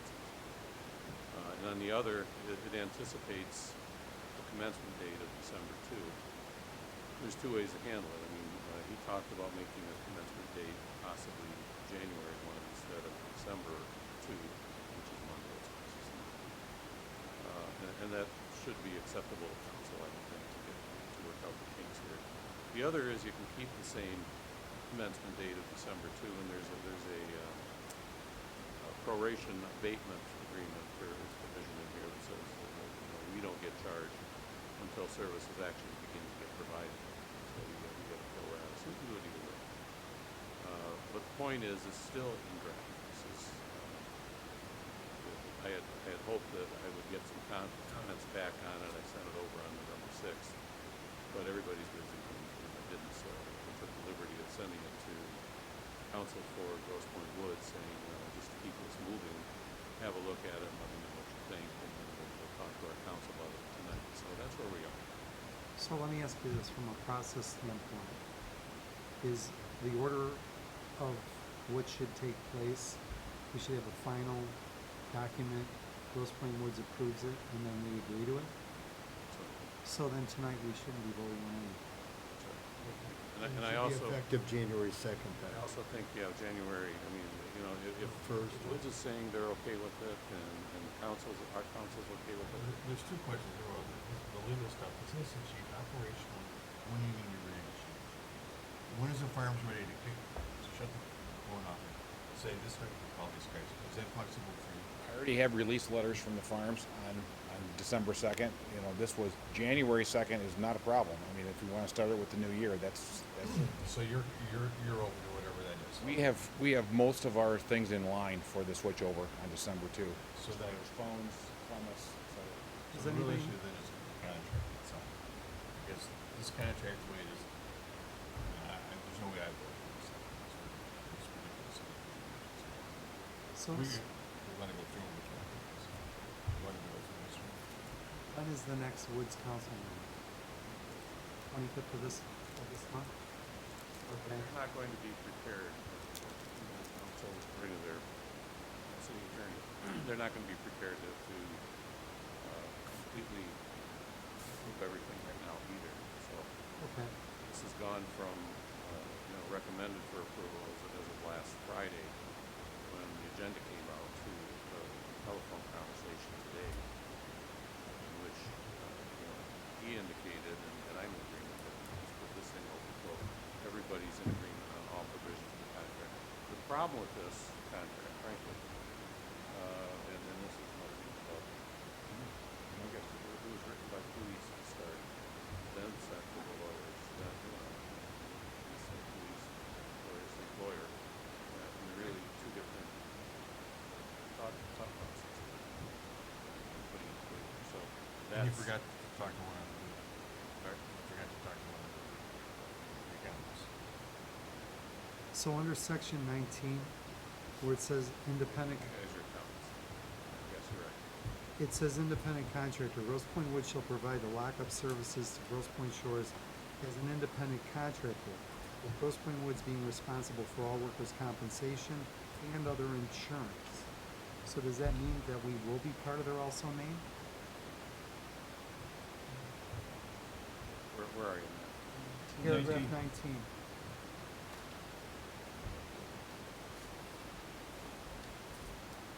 Well, they've got to carry their own. They have to carry their own insurance. But basically what it's implying is we as an independent contractor will be covered under theirs. Well, it's what it's implying, that's what I told you, though, that when, we have a separate provision in here about What would you suggest? each other, naming ourselves. Okay.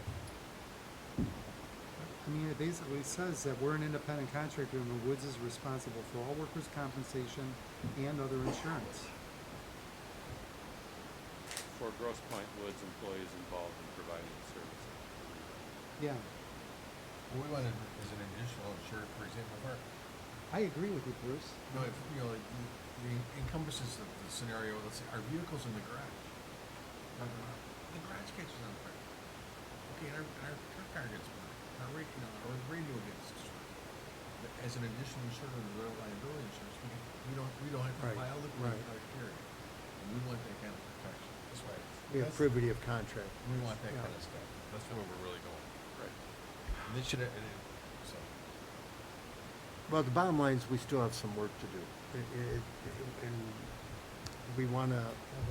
I want to talk, I want the input of the other council members on a couple of things. Number one, What are the, excuse me. one of the points in this contract is it's for a 1-year term with a jump out clause of 90 days. So you give them 90 days notice, and then the contract's over at the end of the year. At that point, we have no other alternative place to go. We have no other room to go. I would propose that it's a 3-year contract. If we get into an argument with them, it can't be settled, in a non-official way, that we have an alternative dispute resolution clause that says any disputes not resolved go to a binding arbitration, and the parties in good faith continue to operate under the agreement. We have no other place to go. We can't go back to the farmhouse. And we've got a tremendous expenditure of 911 equipment. We're gonna train these people and do that, so we should protect ourselves from that. The second big point I have is this contract says that $70,000 for the first year. Subsequent years, the cost will be agreed to by the administration of both communities. Well, if you've got a 90-day bailout clause, they say, you know what, we're done with you guys at the end of the year. And you go, but I don't have any place to go. They go, well, have I got a deal for you? Because we don't have any clause, we have no leverage over them. And it's not that because it's not good faith on everybody's part. We don't all last forever. I would propose some language on a 3-year term, binding arbitration, or alternative dispute resolution. And then on the cost side, that we specify that it shall not exceed an amount to be, I don't know, 15. Not to exceed.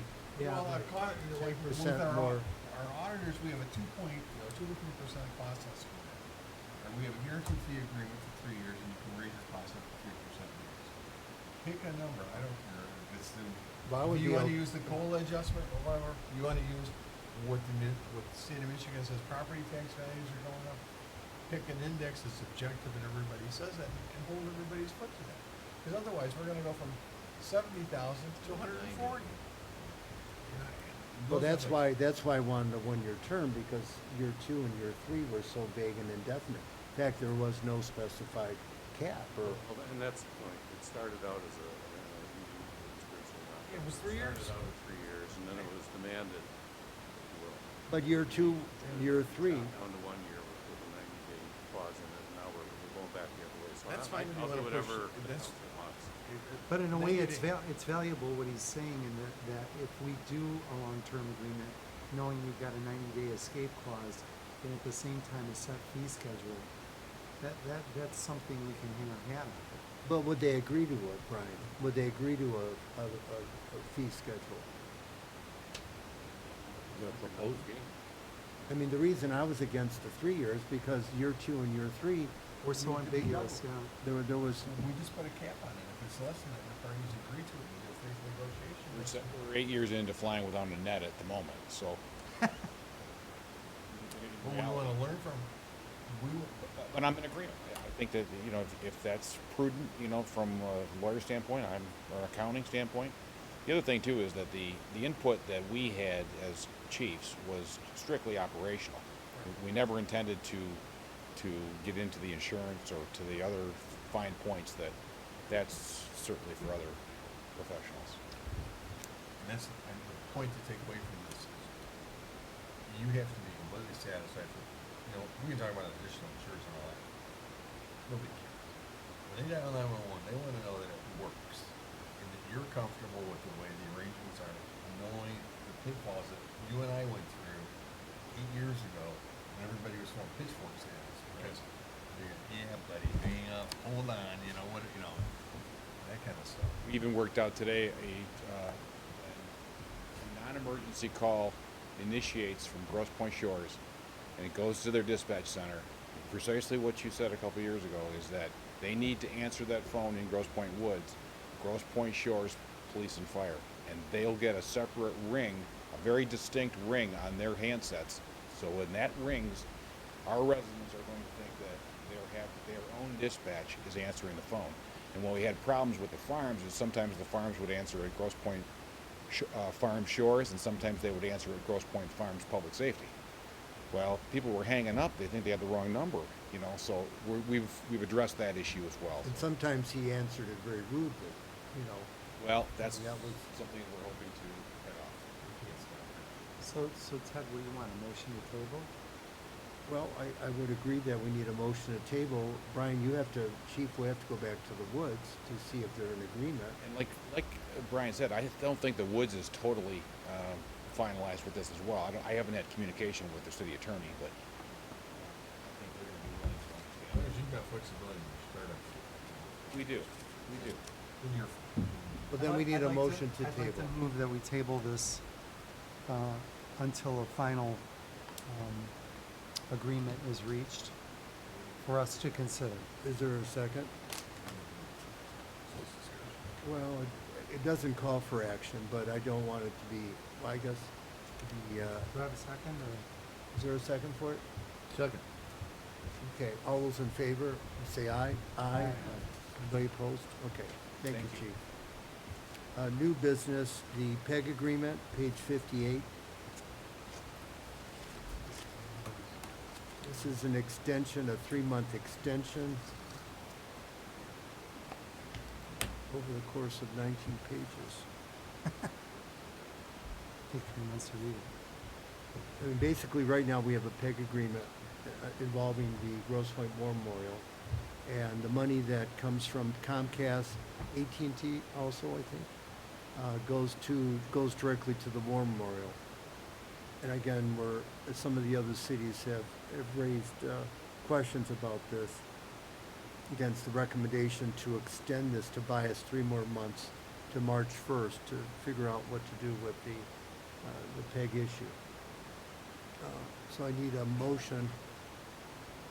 Well, first, is there any discussion? What if we just decide to get out of this? I agree with Matt. I mean, what if, That's $20,000 a year from each community, and that's if. Well, it's there's- more, if- we're the smallest of the communities It doesn't say contributing. that in the language, and there's a lot of wiggle room in there, so to speak, if there's problems with the existing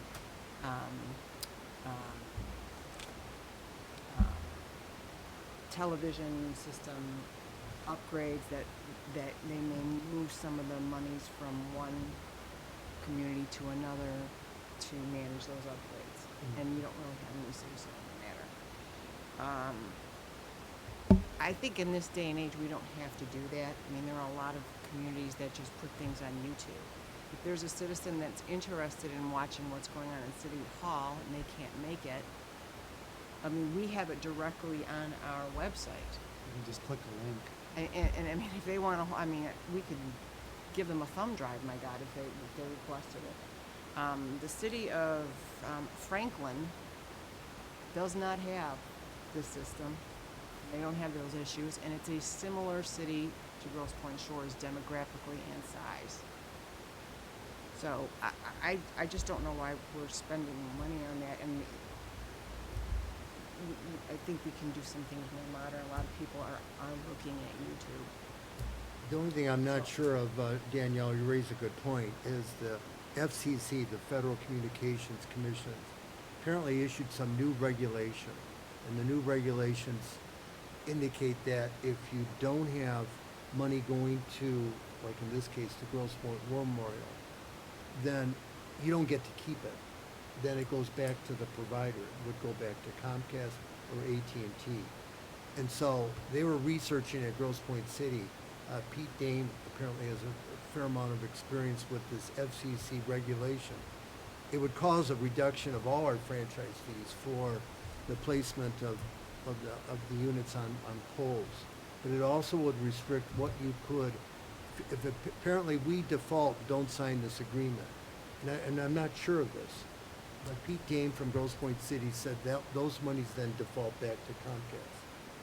We don't keep it. And even though we have demonstrative needs, I mean, we have a video camera, we have audio equipment here in this room, in our council chambers. I asked them whether or not we would then be able to keep that money. And under this regulation from the FCC, the answer was probably not. Yes, yes. And so they've been, because some of the other cities are concerned and would like to use it to upgrade their own equipment. Our situation's unique because we own the rights to Channel 12 on Comcast. And that's a product of the old Grosse Pointe cable system. We're the only one of the 5 Grosse Pointes, and of course, and Harper Woods that has their own channel.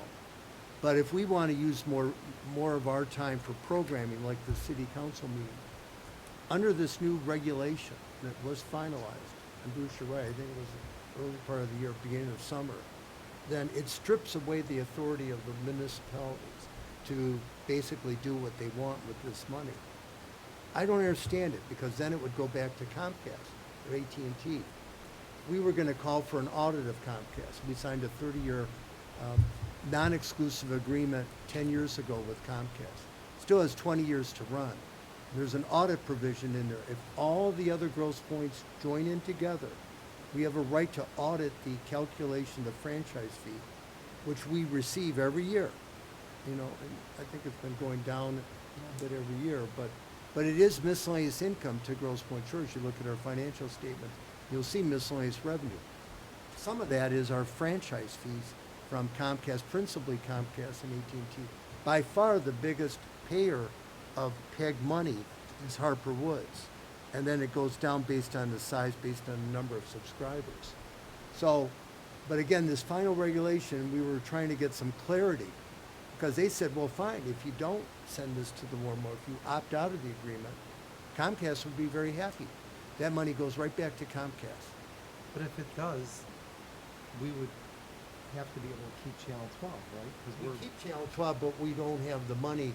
Apparently, I know some years ago, I think we asked the War Memorial to pay. Rhonda, you might have better recollection than I do, but I thought they gave us somewhere between $4,000 to $6,000, and I thought that was from the PEG money going through back to the War Memorial about 5 years ago. The thing tonight is that we're just extending this agreement, extending this for 3 months to figure out what the heck to do. Right. And hear the recommendation from that, so we're not obligating the village any further than 3 months. So Bruce, do you know, is there some kind of like joint committee that's been set up of all the 5 cities in Harper Woods to be able to decide what to do with this?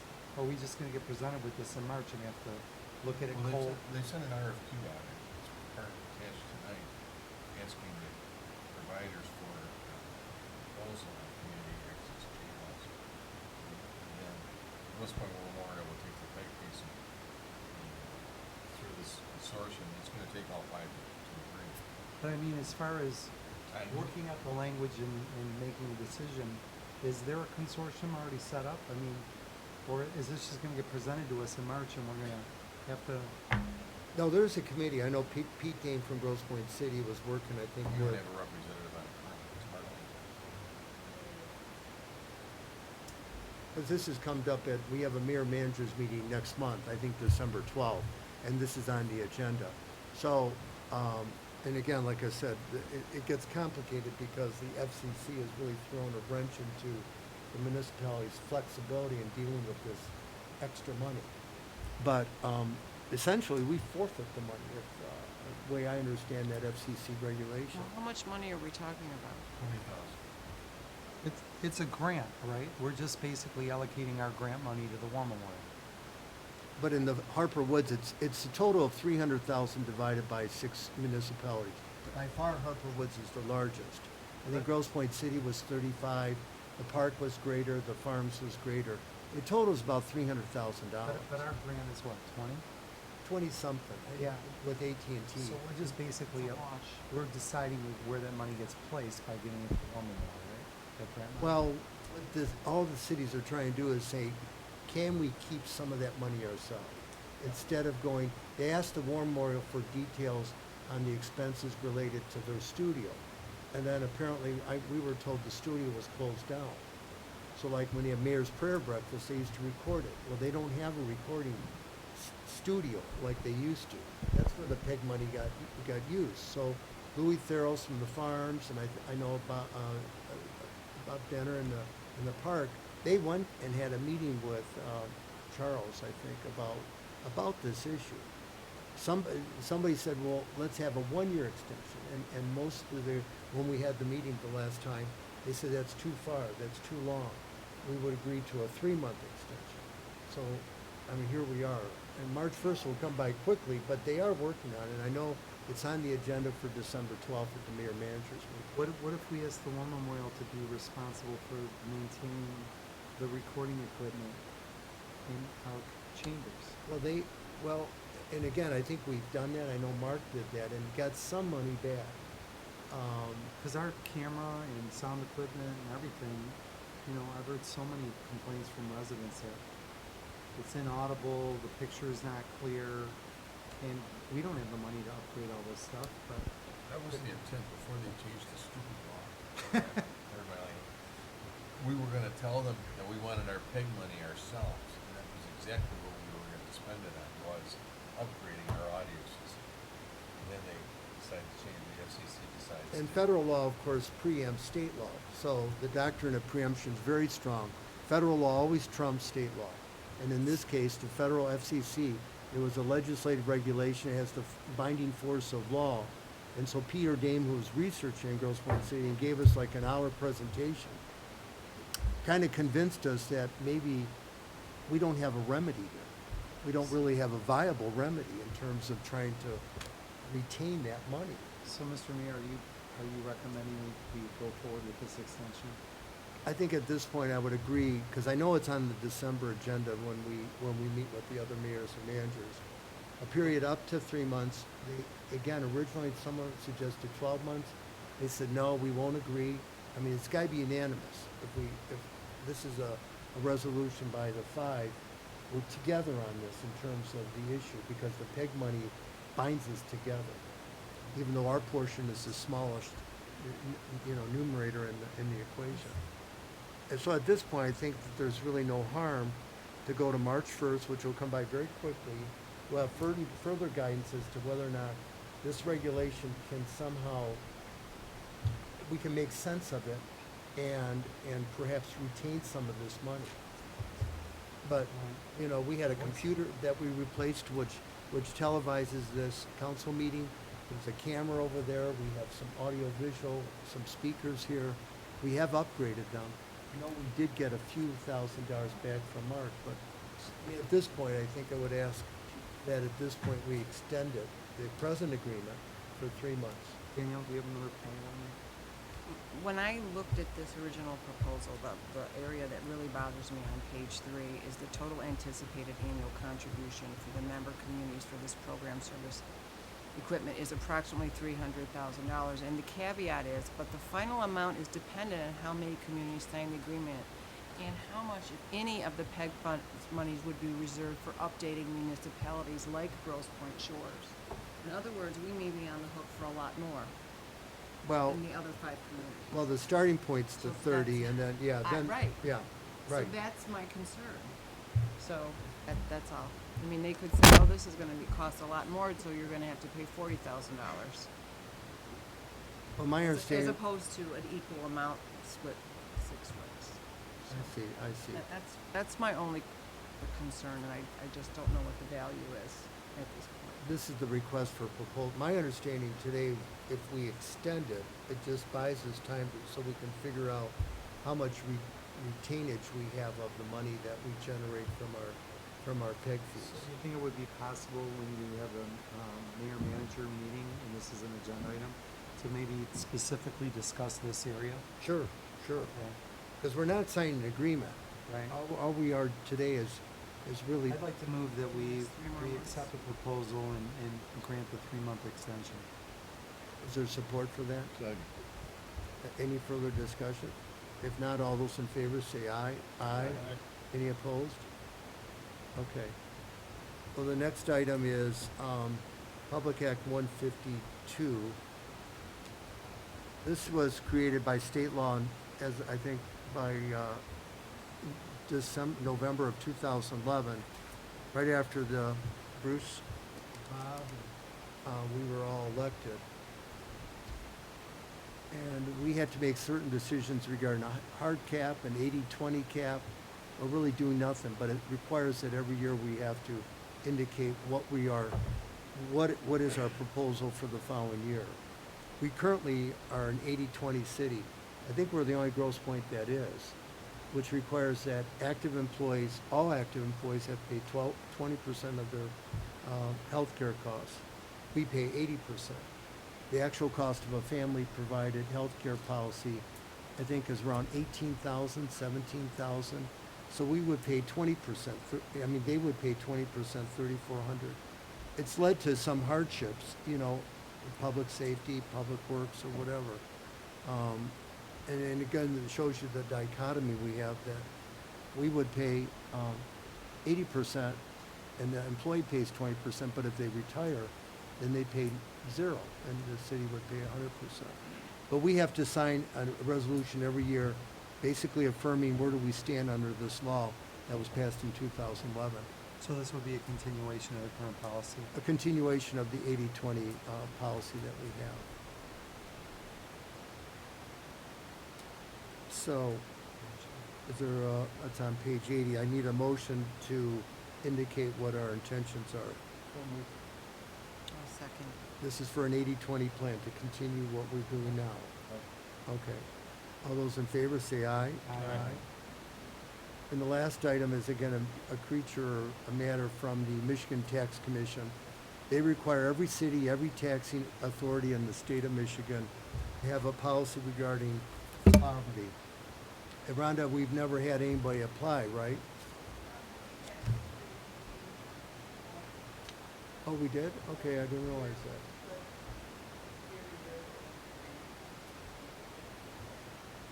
Well, and it requires that you gotta prove your guidelines, because it's based not only on income, but also on assets. So, it's a combination. On page 2, if you're a family unit, the poverty guidelines are you cannot exceed $12,490. But again, you gotta prove that. So, again, it's a formality. I just need a motion to approve. All those in favor, say aye. Aye. Okay, public comment? Any public comment? Gary, thanks for being patient. Very interesting.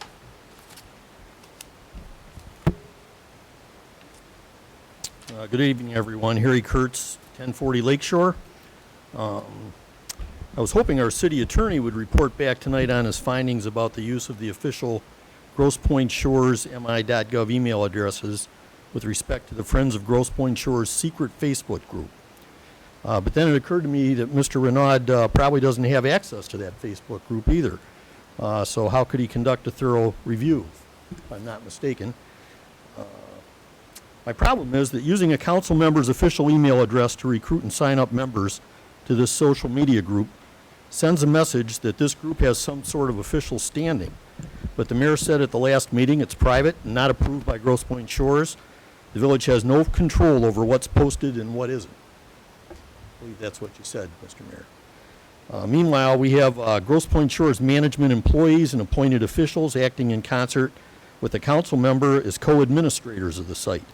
I personally believe the site appears that it's being used to promote certain agendas, as well as some political candidates improperly, in my opinion, including some who were recently elected and now sit on this council. I can't imagine that our city attorney would abide by that if he had access to the site and knew all the facts, but it's not transparent. It's a secret Facebook group. That also speaks to the same issue of using the title Grosse Pointe Shores City Council Meet the Candidates event that was promoted at the Grosse Pointe Yacht Club and using the official Grosse Pointe Shores website address, which made it look official. We were later told it was a private event. It appears certain people were told they could not attend, but the mayor and other council members were there. The October 15th minutes approved earlier this evening state that the city did not endorse, authorize, or sanction that event. So I guess the question is, so what? What if this was misleading? So what if someone in a position of power in the future sets up an unauthorized secret Facebook group and involves Grosse Pointe Shores employees and other officials as co-administrators of that Facebook group that has offensive posts possibly or advertisements that promote certain candidates? So what if Grosse Pointe Shores accepts or makes donations without prior approval from the council? I'd like to see our community adopt an ethics ordinance, like many other municipalities have. It's been brought up in the past, as you know, Mr. Mayor. To my knowledge, nothing was ever done about it, was it?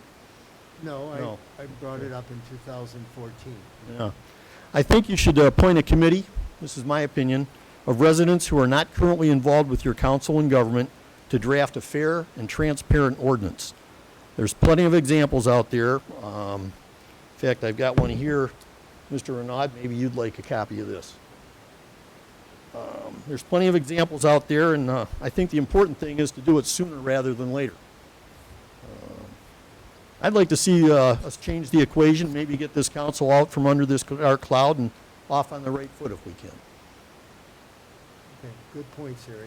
Thank you. You know, I was going to just briefly mention, Mr. Seeley brought up a slew of urban legends he said are floating around about projects. I guess I've heard some, other people have, projects that he's overseen. And I just made a note here, there's an awful lot of confusion. I think the confusion, the bathhouse is a good example. That was representative, it's going to be like the DAC and the farthest thing from it, as a matter of fact. And apparently it's some kind of temporary fix we're trying to put in there. I was a big proponent of the shield deflectors 5 years ago. It's unfortunate to hear some of them are falling in the water. I don't know about that. But I do know that one of these other issues that Mr. Seeley brought up about the $20,000 for the yacht club, the minutes of the Grosse Pointe Shores Improvement Foundation say, they quote you, Mr. Seeley, that said that we're going to donate the money to the yacht club. So I can see how people can get confused about that kind of stuff. And, you know, maybe something like this handbook, I think that's a great idea, and I think this ethics ordinance might really help resolve some of those problems. Thank you, Harry. Any more public comment? Yeah, Rich, thank you for coming.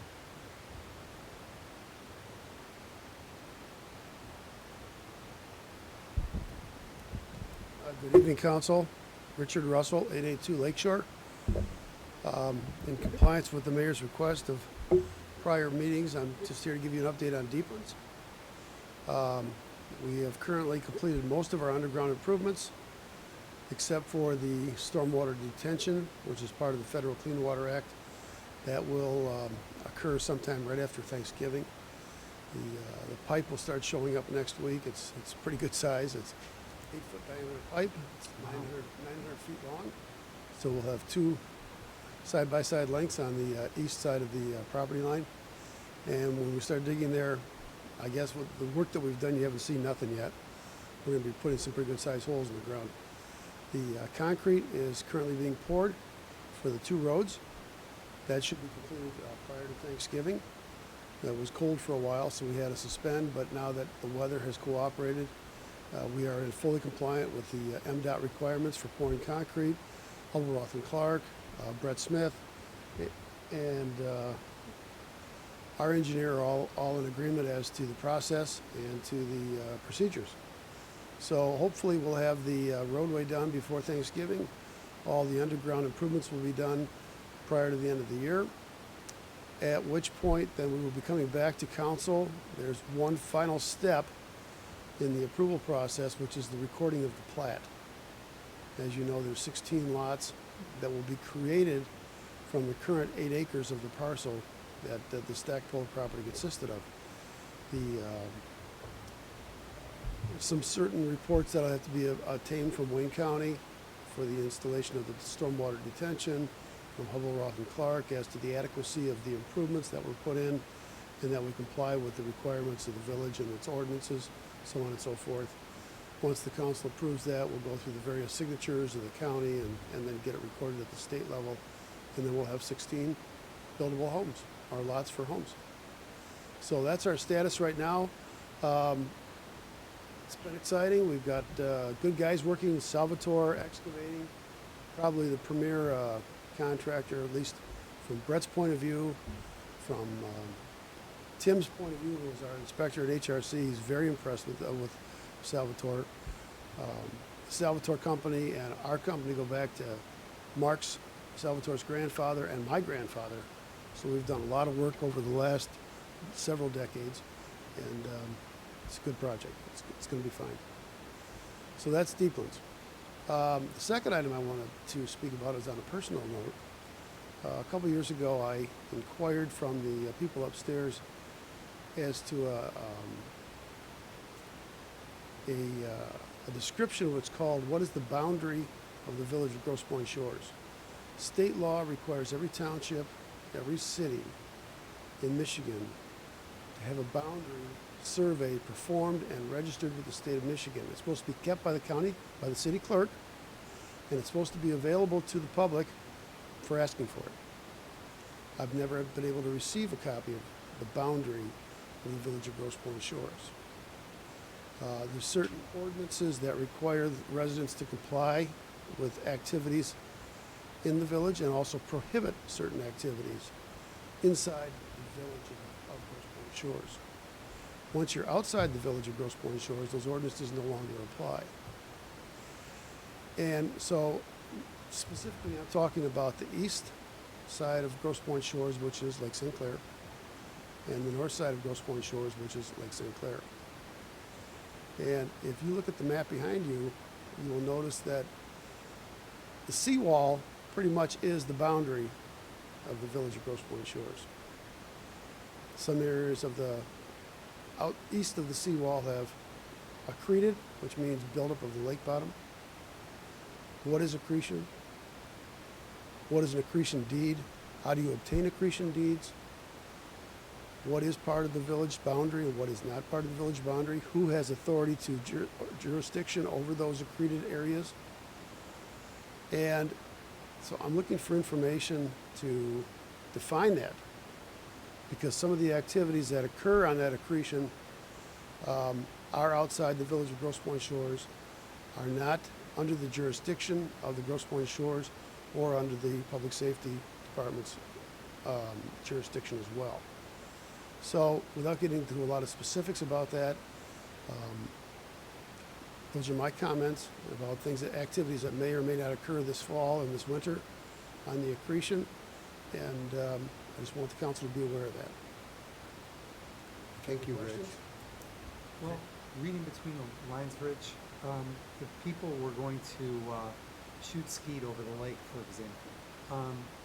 I think that the policy has been that we don't have permits for that, but that any resident who comes and asks for permission, that's acceptable to satisfy everybody's being aware of the fact that this is going to be going on in that property, and that if there are shots heard or anything, people don't think that there's foul play going on, if they're aware of the fact that there's a lakefront owner who's legally shooting skeet off of their property in front of their home.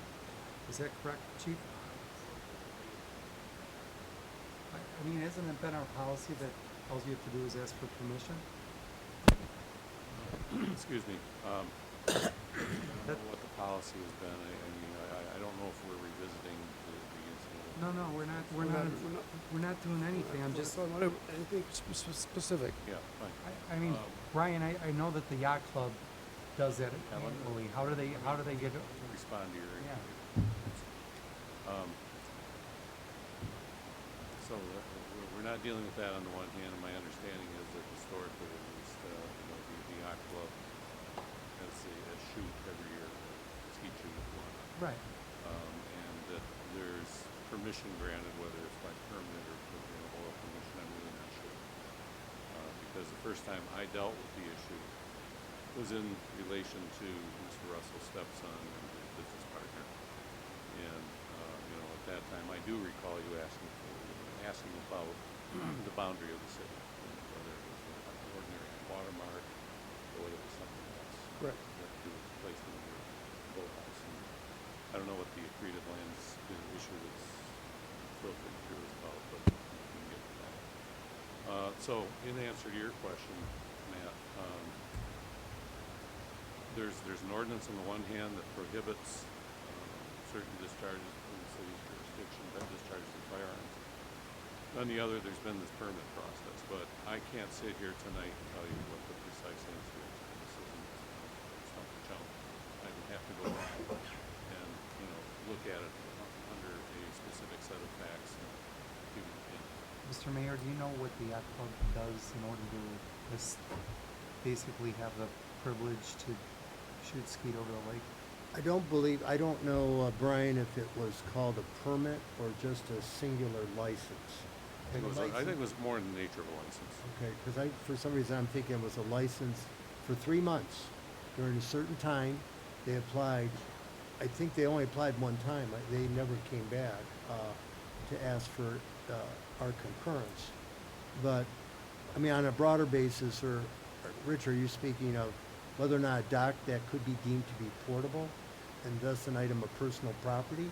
No, A what I'm piece of speaking chattel, of is- not attached, not appurtenant to the real estate, is outside the jurisdiction of the city. Right, it's the jurisdictional issues that have to be addressed. And where does the jurisdiction begin? Where does it end? Now, for example, the state of Michigan will allow homeowners to have bonfires on beaches. The Village of Grosse Pointe Shores says you cannot have an open fire in the Village of Grosse Pointe Shores. We've had a number of bonfires on our beach. Well, and the reason we do is because we get a lot of flotsam that comes up through the year, mostly in the wintertime. We pile it up during the summertime, it airs out and dries out, and we burn it up. We are within our rights under state law to have a bonfire because it's outside the jurisdiction of the Village of Grosse Pointe Shores. So the Which jurisdiction. then you get into federal law because Well, yeah, but the Lake bon- St. but Clair no, is a by navigable law- body of water and it's governed by riparian rights that are federally based, not state-based. Well, riparian, that goes back to actually France, and that's, whether, But you don't have a French deed, yes, we do. do you? Yes. I was And told the that there properties was on only Lake St. 4. Clair have the French deeds, which a patent, well, it's actually a patent, which allows us to have the Do jurisdiction. you of- yourself have a French deed? Yeah, this is, my mother-in-law does. Okay. Now, the boathouse was built in Lake St. Clair. And it's not built in Grosse Pointe Shores. Now, again, I didn't want to get into a lot of this tonight, but if you look on your map, that boathouse is not in Grosse Pointe Shores. It's in Lake St. Clair. It has jurisdictional issues with the Corps of Engineers, with the state of Michigan, the Department of Natural Resources. Is it above or below the ordinary high water mark? And again, what is accretion? How does one acquire an accretion deed? What are the requirements to get an accretion deed? Can the city get an accretion deed? And the short answer is no, you can't. Only the upland property owner can get the accretion deed. And Yeah, we're not we an haven't interested done party, that. right. Okay. Ralph Wilson got an accretion deed on his property, and I think where your pool is, if anybody remembers, that was Lake. That was all the way up to the beginning of Lake St. Clair, up Lakeshore Road, and then you filled it in when we dug the ditches for the expressways, and you guys have got pool and tennis courts. But anyway, that being said, there are certain areas and certain issues. So my concern as a lakefront property owner, my wife, my mother-in-law, that we do live on the water, and the jurisdictional issues that we encounter by using the property that we've enjoyed, by having the riparian rights that we enjoy, and because the Lake St. Clair goes up, goes down, sometimes you have 200 or 300 feet of beach. Sometimes, like this year and last year, we've probably got 30 or 40 feet of beach because the lake is up so high and it's washed a lot of that away. But what you're addressing, though, Rich, is really two different things, I think. One is, what's the boundary map that it needs to be updated from time to time, right? And then the other is, if lands are accreted, become accreted due to the ebb and flow of the water, can you or anybody else get an accretion deed to effectively increase the size of your property. Right. Yeah. That's something, the latter is something I think that you can address with your own attorney. Right, the state of Michigan has about 5 criteria on what you need to do to get that Sure, eviction. sure. We don't qualify. There's just But your basic inquiry is where can you get the boundary, or when can you get the boundary? Right, the boundary map, well, I'll tell you where you can get it, and it's officiated, it's administered through the Secretary of State's office, and it's under the Office of the Great Seal, of the state of Michigan. Every city, every township is required. And I guess there's a lot of reasons for being very specific about what the boundary is for revenue sharing, for voting issues, population, how the state is split up for districts as far as state senate, state representatives, gerrymandering, congressional districts. So you have to be very specific about where your boundary is. And again, that is supposed to be on file upstairs and available to the public, and it hasn't been, as far as I'm concerned. You know, I've asked for it a number of times. Tom can't provide it. It's under Bruce's jurisdiction. I don't know where it is. Well, Rich, we'll look into it. Yeah. More important, does anybody know what it takes to get a license to do this? The skeet shooting? Well, we've never, Well, again, if it's outside the boundary of the Village of Grosse Pointe Shores, you guys don't have an issue. I mean, it's not your jurisdiction. But like, Exactly. He's right on that, he's right on that. It's outside the boundaries of Grosse Pointe Shores. The Grosse Pointe Shores wouldn't have the authority to issue a permit or a license or any other. so let me ask you this, Brian, just out of curiosity. The east break wall of the Grosse Pointe Yacht Club obviously is just a dock out in the middle of the lake, technically. It's not a piece of property, so why would they need a license? It's not part of the deal. Don't you have to be at least 300 foot off the shore of the ski? State law says that if you're going to be duck hunting, Mr. Barrett, you have to be 450 feet from an occupied dwelling. And a dwelling is defined as a residence. The Grosse Pointe Yacht Club clubhouse is not a dwelling.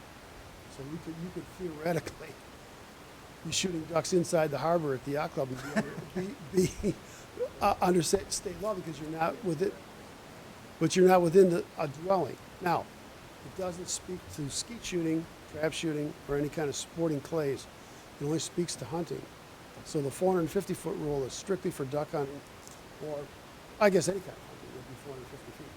But for skeet shooting, trap shooting, well, I see there's no boats 50 feet offshore. I'm sorry? I see boats 50 feet offshore during hunting season. They better be 450 feet from a house. And houses are right across the street. And it has to be an occupied dwelling, not just a dwelling. I mean, it's technical, but that's what the law says. When the duck guys get out and put their boats up there, they're a good 300-400 foot off the shore. Yeah, I've seen the duck hunters tie up their boats right up against the seawall at Yeah, the me Shores too. Park. That's what I mean, yeah. Yeah, they're up against the seawall. But again, the yacht club is not a dwelling. The actual clubhouse is not a dwelling. So that's the technicalities. I guess they're in compliance with state law. Well, and more to the point, maybe what you're suggesting is that they never had to get permission in the first place. The duck hunters? No. The yacht club. No, I don't think they did. No.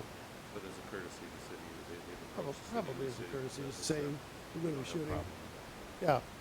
So I mean, if it's a courtesy to say, hey, we're going to be shooting and the city doesn't have it's outside your jurisdiction, then maybe we're going to be shooting this winter. All right, well, Rich, I appreciate the comments. I've learned something, so. Again, I don't want to be in violation of an ordinance or state law. I'd like to see that French team, Yeah. if you could provide me a copy. Okay. But again, I don't want to be in violation of any kind of No, ordinance. I understand. If something comes up, I'd sure like to hear about it. Okay, thank you.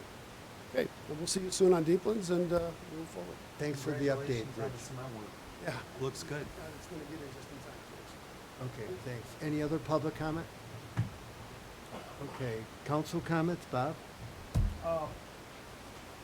Just, I should have given cats, just let you know, we're a small community, we did over, up through September, we transferred over 800 people to various locations, so our money does, it's CDBG funds, federal money, does go to good work, it helps keep that, feed that transportation.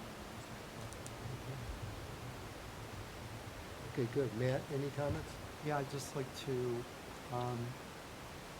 thank Rhonda and Brett and the chief for going the extra mile right now while we are in transition, and all the extra things you guys are doing to make sure things run seamlessly. I know it's been extra work, and we do appreciate it. The way you guys handled that emergency over the weekend, chief, is just unbelievable, and please let your men know how much we appreciate them. Brett, the way you handled this out of nowhere snowstorm, I couldn't believe how quickly the response was and how quickly the roads were clear, and it really was remarkable. And then Rhonda, I mean, in light of all of the changes and an election going on and an audit going on and everything, things have run really well. And again, I just wanted to acknowledge you guys and thank you. Thanks, Matt. Danielle? I have no comment. Okay. John, any comments? Yes, I'm thankful to be part of this great team of the council, public safety, DPW, and I'll be a little learning curve, I'm sure, as call myself a freshman, but I'll give it 100%, and I wish everybody happy Thanksgiving. Thanks, John. Doug? Happy Thanksgiving. Bruce?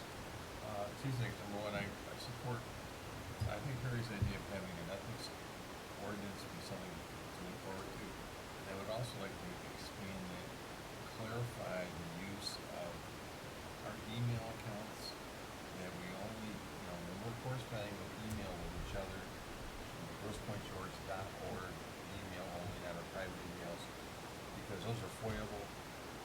Somebody really doesn't want to read my emails about, whatever, or I don't want to read theirs.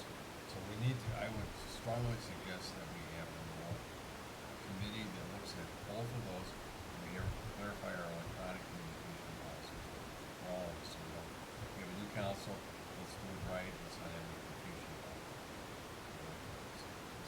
Good points, Bruce. Well, first of all, I want to welcome Danielle and John. First meeting on the council, and Doug, your re-election. We've got a good team here. We're going to, we work in the best interest of the city. Again, I want to thank the chief and Brett. I mean, the last 2 weeks have been crazy, last 10 days in terms of weather, and then the fires. Chief, you were kind enough to meet with me today. I just want to talk, we had a Veterans Day ceremony here on 11/11 at 11. 11/11/11. November 11th at 11 o'clock. Rhonda basically put it together, invited the Brigadier General Rolf Manning from Selfridge Air Force Base. All those seats were filled, and we had some in the overflow. It was just really nice to see. We had 2 World War II vets, one Eugene Ignatius, and he came in with his uniform that was issued in 1942. Now, how many people can wear the same clothes 10 years later? Forget about 20 years later. This was 75 years later. He's 95 years old. And then the chief's father-in-law was the other World War II vet. I mean, it was just wonderful to talk to these men. And it was really, Rhonda, you did a great job. And Lynn helped out. We had refreshments and desserts. We had a cake there. It was just very nicely done. And I thought, we're going to do this every year. It was just really, it was nice to see. We had all the service flags back there, the Marines, the Army, the Navy, the Air Force, and then the Coast Guard. It's just really a wonderful occasion here, very well attended. I'd be remiss if I didn't say that Santa Claus is visiting our city on Sunday, December 1st, when we light up the city. It's great. The Christmas carols will be sung by a choir from Our Lady Star of the Sea. They do a really nice job. All little boys and girls are welcome and should bring their wish list to Santa. Santa's a very good, jovial man, and I know everyone enjoys that. We had a very long pension commission meeting today. I thank Sandy for sitting again, but I wanted the council to understand really that that's probably our biggest issue in terms of the budget. We have $6 million that comes in every year. We know that money will come in primarily from property taxes. But, it's a contingent liabilities, which we don't know. And so it was very helpful, I think, for the new council members to hear it from our expert. Sandy Rodham's our expert. And our job's been made more difficult because of this Public Act 202 of 2017. Her work has to go through peer review in 5 years. So 5 years from now, we gotta either hire another person and go through a request for proposal, or have her work peer reviewed to make sure it's accurate and complete. The state's really putting a lot of pressure on us. Yesterday, I had the pleasure of meeting Kim Worthy, the Wayne County prosecutor, and she met with all the mayors. Most of the mayors were there, and the police chiefs, and to talk about various legal issues that might affect our community. She mentioned 2 new recent laws, including threats to commit violence against students or employees on school property, which is a minimum of a 10-year felony, mostly 20 years. Also, there's a new law. I guess I didn't realize Michigan is in the minority of these states, but there's a new law to change the age of majority from 17 to 18. So if a child or a 17-year-old were to commit a crime, it's a juvenile matter. It's not going to be a legal matter. I think that's effective, I think, early next year, Chief. And again, she talked about, she was very good. That's the first time I really met her. She talked about financial crime that may affect Grosse Pointe Shores, identity theft she says that they see here. We've been assigned an assistant prosecutor who lives in the other Grosse Pointes to handle all the Grosse Pointes in Harper Woods. Gary Breshenham, I guess, he's our point person. She had her director of legislation there, Tony Guerrero, to answer any questions, but it was just really helpful. And I thanked her for reaching out to us to come. You know, she has to administer to 43 cities in Wayne County.